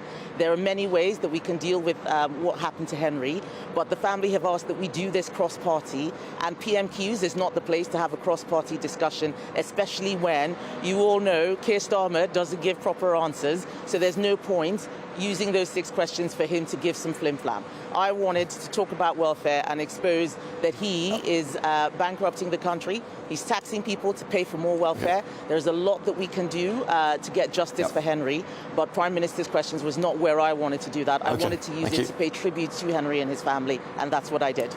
Thank you. OK, Kemi Badenoch, I have a final question for you today. As well as meeting with the Novaks and telling Nigel Farage you're not afraid of him, you're also talking about ending the deindustrialisation of the United Kingdom, offshoring our carbon guilt, net zero. Tell us all about it. So I'm here at Cemex. It's a plant that has been here in Rugby since 1865. And what they're telling me is that it's not a level playing field anymore. We've put all sorts of taxes and rules and regulations that mean we can't compete. So industry is leaving. I was in Wales's last refinery. Scotland has lost Grangemouth. In Staffordshire here, we're losing ceramics, aluminium. It is all these carbon taxes, green taxes. So we're scrapping the carbon tax when we come to power. That's what Conservatives are going to do. We want people to know that. There is a better way for us to deliver a safer environment. We need to bring down our energy costs. Energy costs in this country are too high. course, we have probably the highest energy costs in the world when it comes to industry, and we need to drill our own oil and gas in the North Sea. It is completely mad that we're banning oil and gas drilling here, and then we're importing from Norway, who drill in the North Sea. We're now even getting oil and gas from Russia, where we should be having sanctions. This is not what we should be doing. So let's bring back common sense, whether it's on policing, whether it's on energy. What the Conservative Party is about now is common sense. Kemi Badenoch, thank you very much indeed for your time today on GB News. Have a fantastic day. Leader of the Opposition, Kemi Badenoch, thank you very much indeed. Chris Hope, quick reaction there. Well, if Nigel Farage is hoping that she's rattled, she didn't seem like she's rattled at all. No, she's not. I mean, she, of course, is leader of the Opposition. She is the main person asking the questions of the PM. And Nigel Farage is always somewhere up in the gods, somewhere away from the Prime Minister. It's a world which suits her and her team, I think. And Farage has to make a noise somehow. He asked difficult, challenging questions. He thinks, he would say, were he here, and will say tonight when I interview him on GB News, he's reflecting the concerns of the people. The question he's got, I think, is do the family want that? I did ask him that question, but do you see what he says in reply? And you also talk about Elon Musk, I hear. Save that one for later. It's will a fantastic interview. Chris Hope sits down with Nigel Farage. And look, a lot of people might be saying that he's raising the temperature. I put it to Lord Wolseley earlier on, the former anti-violence, political violence czar, as it were. Maybe, actually, he's the one that's calling the temperature correctly. The rest are too afraid to even talk about it. Maybe that's the point. And that could well be the point, and we need to wait and see how that plays out. But as things stand, there has been no more violence, as Nigel Farage forecast there may be yesterday. Thank you very much indeed, Chris Hope. And as I say, 7 p.m, mano a mano, Farage meets the chopper. Only here on GB News. Now, don't go anywhere. In a few moments' time, I'll have lots more on diversity, equality and inclusivity in the force in Britain. I'll be joined by a former Nottingham copper, my home city, who quit the force over ridiculous, woke identity politics. That's next here on GB News.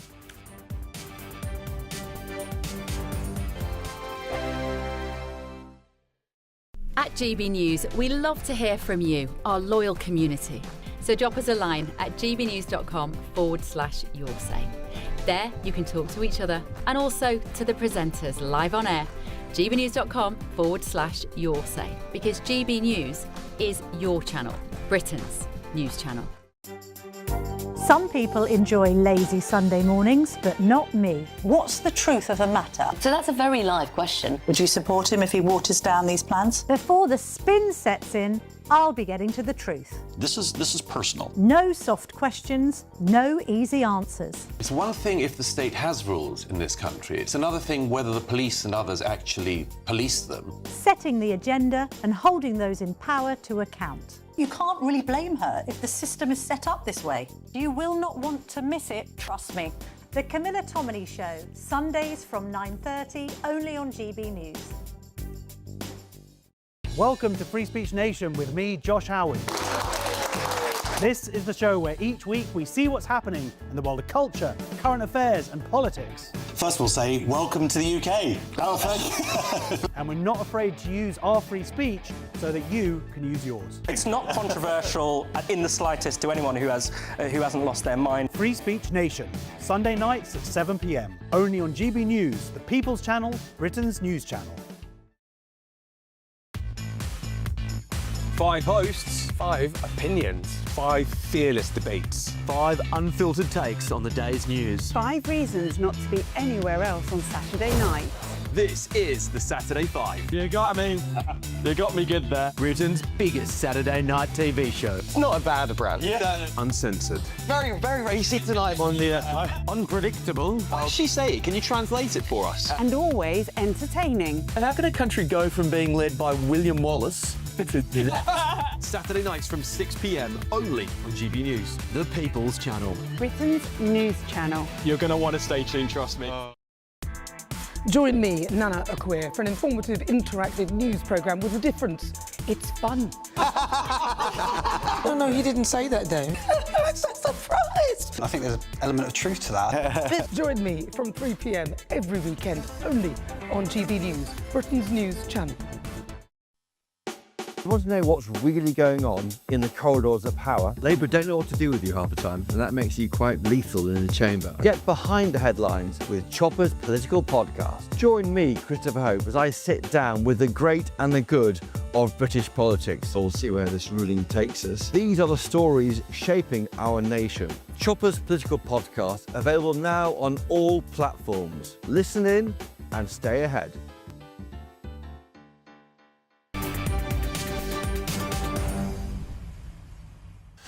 Welcome back. Time is 5:27 now. You're with me, Martin Daubney, here on GB News. Now, it emerged this morning that officers at Hampshire Police have now admitted to feeling controlled and pressured under diversity policies. While speaking to Sky News, the Chief Constable of Hampshire Police, Alexius Boone, defended his force. Do we have a two-tier type policing system? I would refute that. I would say absolutely not. And that story was broken by the Times reporter Bill Curtis, and he joins me now. Bill Curtis, welcome to the show. A pleasure to have your company. You quite clearly have proven that this force itself, the officers within it, feel pressurised to, in a sense, take the knee to this diversity training. Yes. So this is an internal staff survey that the Times are reporting today, and it shows that 1 in 7 police officers and staff as a whole felt controlled and pressured after receiving this mandatory diversity training that taught about everything from racism, unconscious bias, privilege, and how to be an ally. And it comes after loads more training has come out, and people's even ministers have actually called it clumsy. And that's the Treasury Minister, Lucy Rigby. And it's getting attraction from across the political spectrum, with the former Labour Home Secretary Jack Straw saying perhaps these anti-racism guidelines have gone too far. So, Bill, when you hear the Prime Minister say, no, there's no such thing as two-tier policing, and then you see a survey from rank-and-file officers in the same force where Henry Novak was murdered, who was saying they feel pressurised to take part in two-tier police. I mean, do you see a disconnect in that? Well, many people are feeling that today, and it runs a bit deeper than Hampshire Police as well. Suella Braverman has actually just recently posted something out on X saying the rot runs deep. She's found some other rules from Sussex Police, and specifically this book club that she's found that has been offered to white police officers to talk about how they unpack their inner white supremacy. And I think in the days ahead, we're going to see a lot more of this and what different police forces are offering, and even the whole of the public sector, from the NHS to the fire service. So it's something your viewers should be keeping their eyes on. You know, it's been going on for years. I remember the West Midlands Fire Service wouldn't hire white people. This is like almost 10 years ago. I think when we really start digging into this, Bill Curtis, we're going to find a lot more of this bad nonsense. Bill Curtis, thanks for joining us, a reporter with The Times who broke that story about DEI in Hampshire. Get to my next guest now. Delighted to be joined by Anton, who's a former police officer. Anton, welcome to the show. A pleasure to have your company, my old son. Let's cut straight to the chase. You were a beat copper. You saw this nonsense firsthand, and it was so ridiculous, it made you leave the force. Yeah, that's correct. And I just a couple of things to start with very quickly, right? I'm from Nottingham. I worked in a neighbouring force, not Nottinghamshire Police. And the other thing is I've worked with all kinds of police officers, men, women, black, brown, Asian, Sikh, gay, and you can be a good, decent police officer from any background. So I just want to get that out there before we carry on. Sorry, what was the question again? So I said you've served as a beat copper yourself, and you witnessed firsthand how deeply ingrained DEI was in the job. 100%, I believe that is the case. You learn from the offset to treat people differently within the job. Officers are treated differently within the job.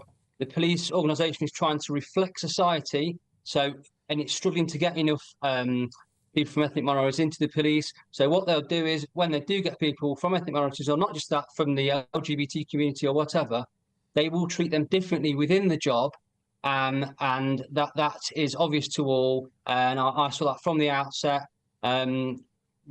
Just even in training, we did a court exercise about integrity. One of the officers, and it's all about, you get given a scenario and you talk in this court scenario, and and it's all to do with making sure you've got the integrity, how important that is, because that's everything if you're a police officer. One of the officers completely went off track and lied. He was seen to lie. He was caught out lying. We all thought, well, that's him done then. He's blown it. He was an Indian lad, but he hadn't blown it, and it was all forgotten about and brushed under the carpet, despite him in that test completely lying. And he's still a police officer. You know, today, if that had been me, I'd have been shown the door. That's from the start. So, Anton, you raise a fascinating point there, not only about the conduct of officers on the beat, which has been called into question in the case of Henry Novak, but actually the career advancement, or the lack of officers who toe the line or don't toe the line to DEI within the force itself. It's no meritocracy. It's not, the police is not a meritocracy. It's frustrating for many people in the police because it is blatantly not a meritocracy, and people are used and they are pushed within the job, irrespective of ability, depending on their immutable characteristics, and that is a massive thing. It's something that you won't get police officers to be coming and talking about this because they are all in fear of this, and I believe they're locked into a trap in the job financially. Don't say anything, don't say how it is, tell you how I'm telling it now. Because they're locked into this lifestyle. They haven't got the transferable skills. They can't just say, you know, if they get in trouble, that's got such a big fear about anything to do with this. If they lose their job, they haven't got transferable skills to jump out and get a similar wage. So they just get more and more gradually trapped within the job. So Anton, of course, the police would no doubt deny all of this happens. Of course, that would be their position. But what you're saying ostensibly is there's pressure not only in terms of your conduct, your day-to-day conduct, to toe the line with DEI, but if you don't toe the line, your career's ostensibly blocked. And if you become woke, you've got a better chance of getting a promotion. They're in an unwinnable situation. They are petrified with this whole subject. Like I said, that they're locked into it. They're in an unwinnable situation. I think it's making the job, or made the job, impossible. And many of them are just, they've got no way of getting out of it. And they're just locked in. And don't say anything, don't raise it. They can't anonymously say these things that I'm saying. I'm only saying it to you because I've always had the option. I was a builder before I came in, and I've always had the option to go back and be a builder again and earn a crust. Many haven't got that. OK, Anton, thank you for being so forthright. Thank you for joining us today on the show. I appreciate your time, and mind how you go, my old son. That's Anton there, former copper. Now, speaking about anti-racism guidelines used by police forces, Chief Constable Gavin Stevens, the chair of the National Police Chiefs Council, said they would make changes to the guidelines. And he added, we are listening to legitimate concerns about how some of these commitments are worded or phrased, and where needed, we can and will make changes, but this should not detract from the intent, which is to improve the quality of policing. And still to come, across live to the Hampshire village that's still without broadband 26 years after it was rolled out nationwide. Maybe it's going to be via carrier pigeon. But for now, if you're travelling home from work or from school, here's your traffic and your travel updates. Stay safe and stick with us.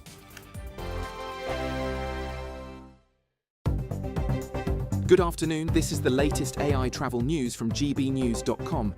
On the M74 southbound between junctions 12 and 13, traffic is restricted due to a broken down vehicle. Delays are on the M4 westbound near junction 45 Winnisforgan. Cheshire East's M6 northbound at junction 18 has one lane closed following a collision, causing a 10-minute delay. In Staffordshire, the A38 northbound collision blocks one lane with a 15-minute delay. The M25 anti-clockwise in Kent between junctions 3 and 2 has 20-minute delays. And on the trains, Avanti West Coast services between Milton Keynes Central and Watford Junction face disruptions. For more travel news, go to gbnews.com.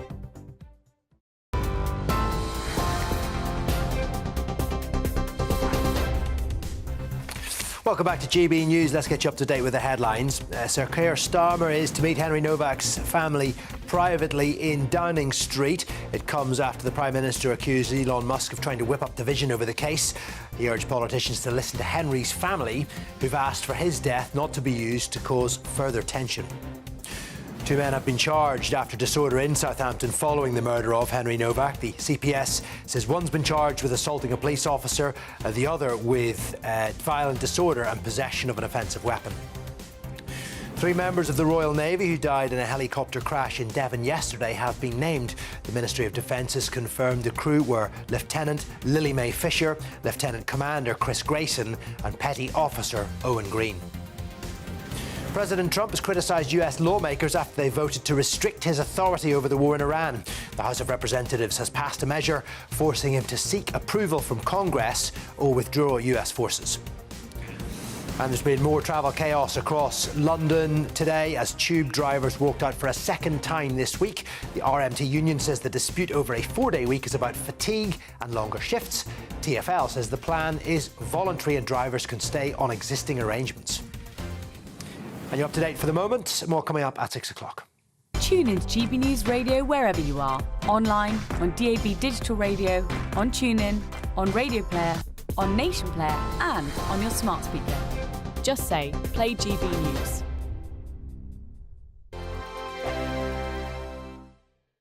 Hello, good afternoon. Welcome to your latest GB News weather update brought to you from the Met Office. More showers to come through the rest of today. Thunderstorms and a risk of hail in the mix with those. It will turn a little bit drier though overnight and into Friday as a ridge of high pressure moves in. But for the time being, we've still got low pressure in charge. And when we see these occluded fronts, well, that's where we see the focus of the rain across the southeast to end the day, but also across northern areas, particularly eastern areas of Scotland. Those showers will be likely quite persistent into this evening. Elsewhere, though, it turns much drier overnight. Still a few showers here and there, still quite a lot of cloud around, but certainly drier overnight than it has been through the day. And temperatures will fall away a little bit lower than they have done recently, but most towns and cities should be in the double digits to start the last day of the working week, which brings with it a bit more sunshine. Now, it's not going to be entirely dry. We've still got westerly winds and unsettled picture with showers moving in from the west. So parts of western Scotland, parts of western Northern Ireland as well will see a bit of a damp start. But you notice the eastern areas more in the way of sunshine, some brighter weather through the morning. It's the same story for eastern parts of Wales, eastern areas of England too. And there will be more dry weather around and it will feel a little bit warmer as well because the winds will be lighter. Still westerlies, and I think if you do get caught in a shower, they're still going to be relatively blustery, but more in the way of dry weather than we've had so far this week. But notice across western areas of Scotland and Northern Ireland, the showers will persist through much of the day. And then to end the day, we start to see this area of low pressure push up from the south and west. Ahead of that, in any sunshine, not feeling too bad. Temperatures in the mid to high teens, but still a little bit below average for the time of year. Now, the cool and unsettled theme continues into this weekend. This area of low pressure sweeps up from the southwest, bringing some quite windy weather to southwestern areas of England, southwest Wales in particular. And for many of us, it's going to be quite a wet day on Saturday, but a little bit drier on Sunday. Bye-bye. Exciting news. Every Friday, my Patrick Christie's Tonight Show is going to have a twist to it. We're welcoming some special guests. You. That's right, on Fridays I'm going to be doing my show in front of a live studio audience because this show is about you and what you have to say. It's going to be the same big debates, same big topics, same big opinions, but every Friday night at 9 p.m. you are invited to come on down to Patrick Christie's Tonight to be a part of the action. Only on GB News, the People's Channel, Britain's news channel. At the stroke of midnight, the news doesn't stop, and neither do we. Day in, day out. Forget stuffy late night TV shows. We're giving you a front row ticket to the centre of the political universe. Because breaking news doesn't wait for the morning. And neither do we. Join us for one of the most controversial and volatile times of politics in human history. A very big story. Big story over here. You won't get this anywhere else. The Late Show live at midnight, every night. Only on GB News.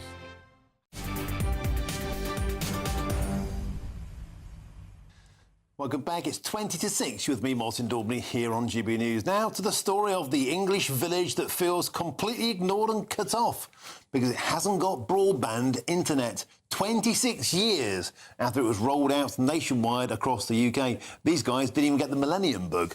Now, some residents in Godshill in Hampshire are so fed up with the poor service that they're paying up to £100 a month for Elon Musk's Starlink satellite Wi-Fi. Well, I'm joined now by David Parker, who's a local resident and is also on Godshill Parish Council. David Parker, you're the village the internet forgot. Yes, you could say that. I mean, it's not quite no broadband, but it's really, really slow copper wire broadband.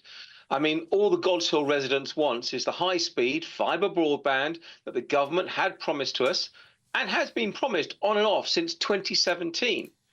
The government, as part of their project Gigabit, was designed to support rural communities getting high-speed broadband, has withdrawn the funding as they say there's a commercial provider. Well, Wessex Internet and Openreach have both said in writing to the parish it's nothing to do with them and they're not rolling it out. But the government says there's a commercial provider doing it. But, you know, no one tells us anything and no one knows who's doing anything. So we have no high-speed internet broadband. Now, David, you're obviously on the internet now. There are various routes. There's obviously Starlink is one, but it's a bit pricey. £100 a month is a bit of a sting. I also understand that some residents are piggybacking a local holiday park to get online. Basically, yes. There's the holiday park paid to get fibre high speed to their cabinet, so to speak, and so other residents piggybacked off that. But if you can think about it, you know, many residents here can be elderly and copper's going to be cut off soon. But the internet hasn't improved for 20 years here. It's not fit for purpose for the modern world. It was promised as Project Gigabit as part of the rollout in 2024 when Wessex Internet started to engage with us. We understand that the budget's been cut and publicly it's been stated the government has reduced the rollout from some 15,000 homes on their Wessex Internet project to 12,500, and we're 159 of the premises that are being cut out of this. Again, we're being left with no modern internet, no modern service, and we're being let down as a rural community. Effectively, we're just being abandoned by the government as not important. It's abandoning rural communities again. David Parker, look on the bright side. I mean, a lot of people would wish they could cut their internet off. Well, certainly keep my kids off the internet. I'd love to cut my kids' broadband off all the time. I mean, there must be upsides. I mean, do you talk more? Do you read books? Do you make more babies? I don't say any of that. But I mean, if you think about it, you want vibrant rural communities where people can work, do business and everything else. And, you know, to have vibrant local rural communities, you know, that can have the economics of those communities work and be cost effective. I pay for Elon Musk, as you say, a fortune because, you know, I run businesses here. There are businesses around me. They all having to pay a lot of money to do that. And all we want to do is get the internet that we've been promised since 2017 again and again, and not just be abandoned by this government because of some last minute cuts they want to do. Give us the Project Gigabit rollout you promised. That's it, really. And in terms of how slow some of the broadband is, I mean, if you're trying to send an email with an attachment, was it basically the case you might as well send a carrier pigeon? Well, there's a house at the bottom of the Ford here. They can't get virtually any mobile signal, so that's not really any good. He did a test the other day on his speeds, and if you remember the old-fashioned 56K dial-up modem, beep, beep, beep, he's getting about 1.25 that time speed. 1 and a bit times that speed. Now, that was a test done literally couple of days ago specifically for you because I wanted to be able to tell you what the latest was. That's how slow it can be. So forget watching a movie, streaming a movie, forget doing any of that. If you've got speeds like that, you're lucky to get your emails out slowly. Yeah, I remember the bad old days. It would take like half an hour to download a picture and then you're really disappointed by it. Thank you very much indeed. David Parker, local resident there on God's Hill Parish Council, and may Godspeed come to your internet there. Now, a Department for Science, Innovation and Technology spokesperson has told GB News this via carrier pigeon: we are actively reviewing the situation and we will explore all possible ways to ensure properties in this area receive the connectivity they deserve. We continue to collaborate with all suppliers to deliver fast and reliable broadband to hard-to-reach communities throughout the UK. Let's get them sorted out down there in God's Hill. Godspeed to them all. Now, coming up next, it's the World Cup. It's starting in a week's time. Has anybody else not even noticed? I feel about as underwhelmed by this World Cup as I have in my entire life. Here's the question. Once again, can we fail to bring it home, or will we end 60 years of misery? We have this conversation every 4 years, don't we? Now, meanwhile, if you're searching some holiday sun, here's a forecast for some of the top European destinations. Dinner under the stars tonight? That reminds me of our travel insurance. You mean all clear skies? All Clear Travel Insurance sponsors GB News travel destinations forecast. Things are warming up over Italy and Croatia as we head towards the weekend. Plenty of sunshine across Spain and Portugal also. Brisk winds, but sunny spells likely for Madeira and the Canary Islands. There's lots of sunshine for the Algarve and most of the Spanish coast. There's just a small chance of a bit more cloud in the east and perhaps 1 or 2 showers. A bit more cloud over central Italy on Friday, but that should be clearing away. And as I said at the start, temperatures likely to be on the rise in Rome and also Dubrovnik as we go through the weekend. All Clear Travel Insurance sponsors GB News travel destinations forecast.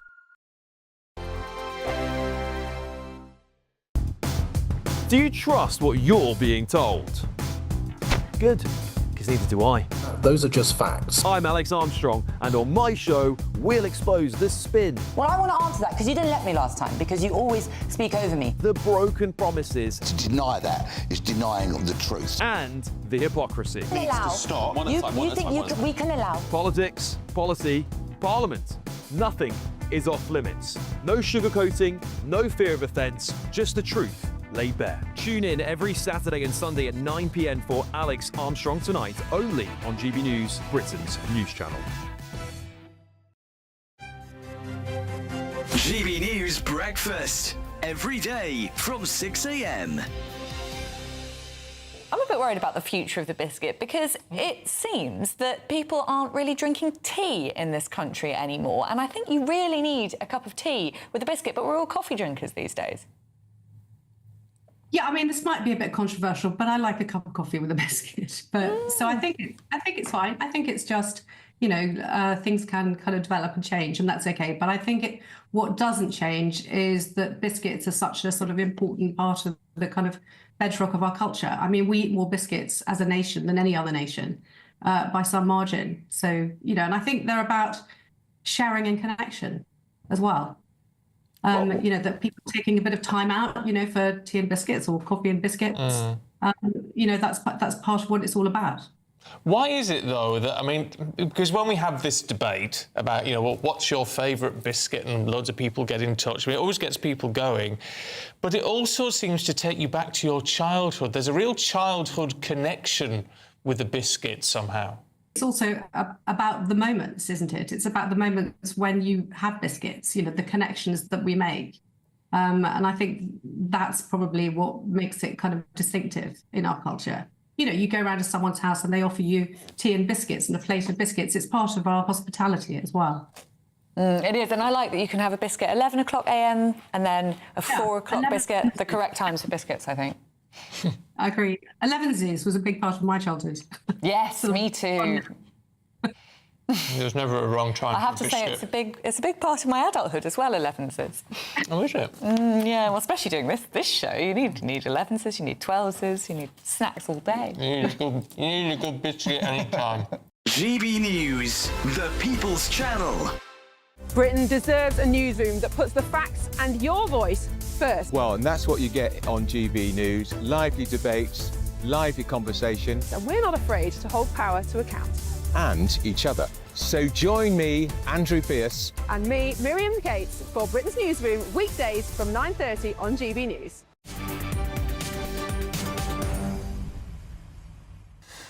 Bang on 10 to 6. Now, there's only 1 week to go until the World Cup kicks off. England are third favourites again, with the bookies to end 60 years of abject misery and finally become world champions, or at least win something before I die. Well, I'm joined by the sports broadcaster Chris Scudder, who's been to the last 8 World Cups and is about to make it 9. Scuds, you're a suckler for punishment. I am. I've seen it all, Martin. Seen it all. The hopes dashed. One day, it's going to happen. You know it's going to happen one day. Whether it's going to be this time, I don't know. I mean, it's going to be very hot out there. But listen, I bought into Tuchel a bit. You know, he's been a bit dull, but I think he's there to do a job. And I don't care what it looks like. Nobody cares what it looks like. If England bring home the bacon, that's the main thing. So yeah, we should get through. We should cruise through the group stage. I mean, the group stage looks like a bit of a shoe-in, but as ever, we tend to fall apart from the quarterfinals onwards.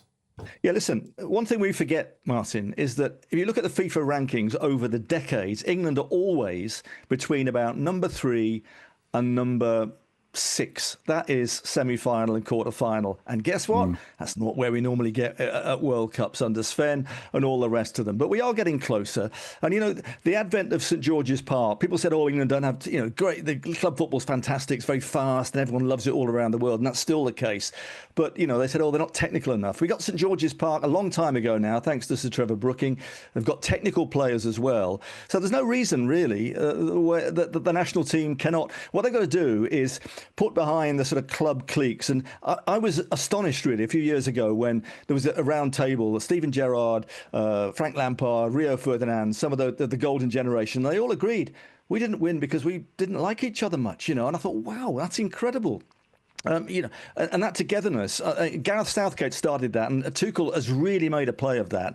And, you know, if your players do get on and they believe that they can do it, you know, maybe this will be the time. I mean, listen, we always say it, and you know, people abroad, they hate England, don't they? Because they always think, oh, England are entitled to this. They think they're going to do it, and they never do.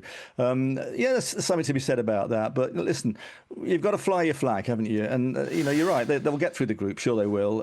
And then, you know, some tricky ones along the way. All right, Chris, I've got to show you the red card. We have to leave it there. I just think we'll end up losing again the way it is, and we'll probably get called racist for raising our own flag anyway. But look, enough of me. Up next is Jubes & Co. She always brings home the bacon. Jubes, what's on your menu?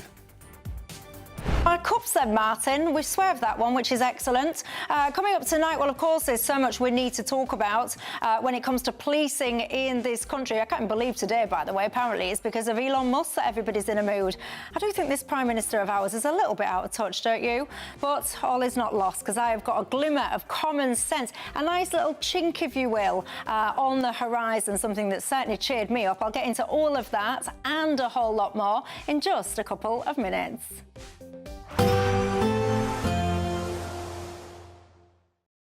Today, clouds overhead, total zen within. Boxed Solar sponsors the weather on GB News. Hello, good afternoon. Welcome to your latest GB News weather update brought to you from the Met Office. More showers to come through the rest of today. Thunderstorms and a risk of hail in the mix with those. It will turn a little bit drier, though, overnight and into Friday as a ridge of high pressure moves in. But for the time being, we've still got low pressure in charge. And when we see these occluded fronts, well, that's where we see the focus of the rain across the southeast to end the day, but also across northern areas, particularly eastern areas of Scotland. Those showers will be likely quite persistent into this evening. Elsewhere, though, it turns much drier overnight. Still a few showers here and there, still quite a lot of cloud around, but certainly drier overnight than it has been through the day. And temperatures will fall away a little bit lower than they have done recently, but most towns and cities should be in the double digits to start the last day of the working week, which brings with it a bit more sunshine. Now, it's not going to be entirely dry. We've still got westerly winds and unsettled picture with showers moving in from the west. So parts of western Scotland, parts of western Northern Ireland as well will see a bit of a damp start. But you notice the eastern areas more in the way of sunshine, some brighter weather through the morning. It's the same story for eastern parts of Wales, eastern areas of England too. And there will be more dry weather around, and it will feel a little bit warmer as well because the winds will be lighter. Still westerlies, and I think if you do get caught in a shower, they're still going to be relatively blustery, but more in the way of dry weather than we've had so far this week. But notice across western areas of Scotland and Northern Ireland, the showers will persist through much of the day. And then to end the day, we start to see this area of low pressure push up from the south and west. Ahead of that, in any sunshine, not feeling too bad. Temperatures in the mid to high teens, but still a little bit below average for the time of year. Now, the cool and unsettled theme continues into this weekend. This area of low pressure sweeps up from the southwest, bringing some quite windy weather to southwestern areas of England, southwest Wales in particular. And for many of us, it's going to be quite a wet day on Saturday, but a little bit drier on Sunday. Bye-bye.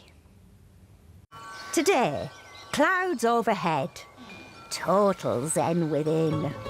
Boxed Solar sponsors the weather on GB News.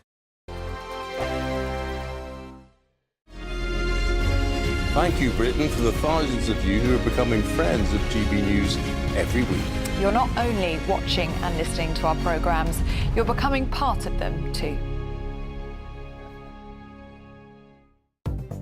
Good evening. This is the latest AI travel news from GBNews.com. Nationwide, the M80 northbound between junctions 1 and 2 is experiencing significant delays due to a broken-down vehicle. Consider alternative routes. The M4 westbound near Innisforgan is slow-moving due to an incident. In Staffordshire, the A38 northbound collision has closed one lane, causing congestion. Suffolk's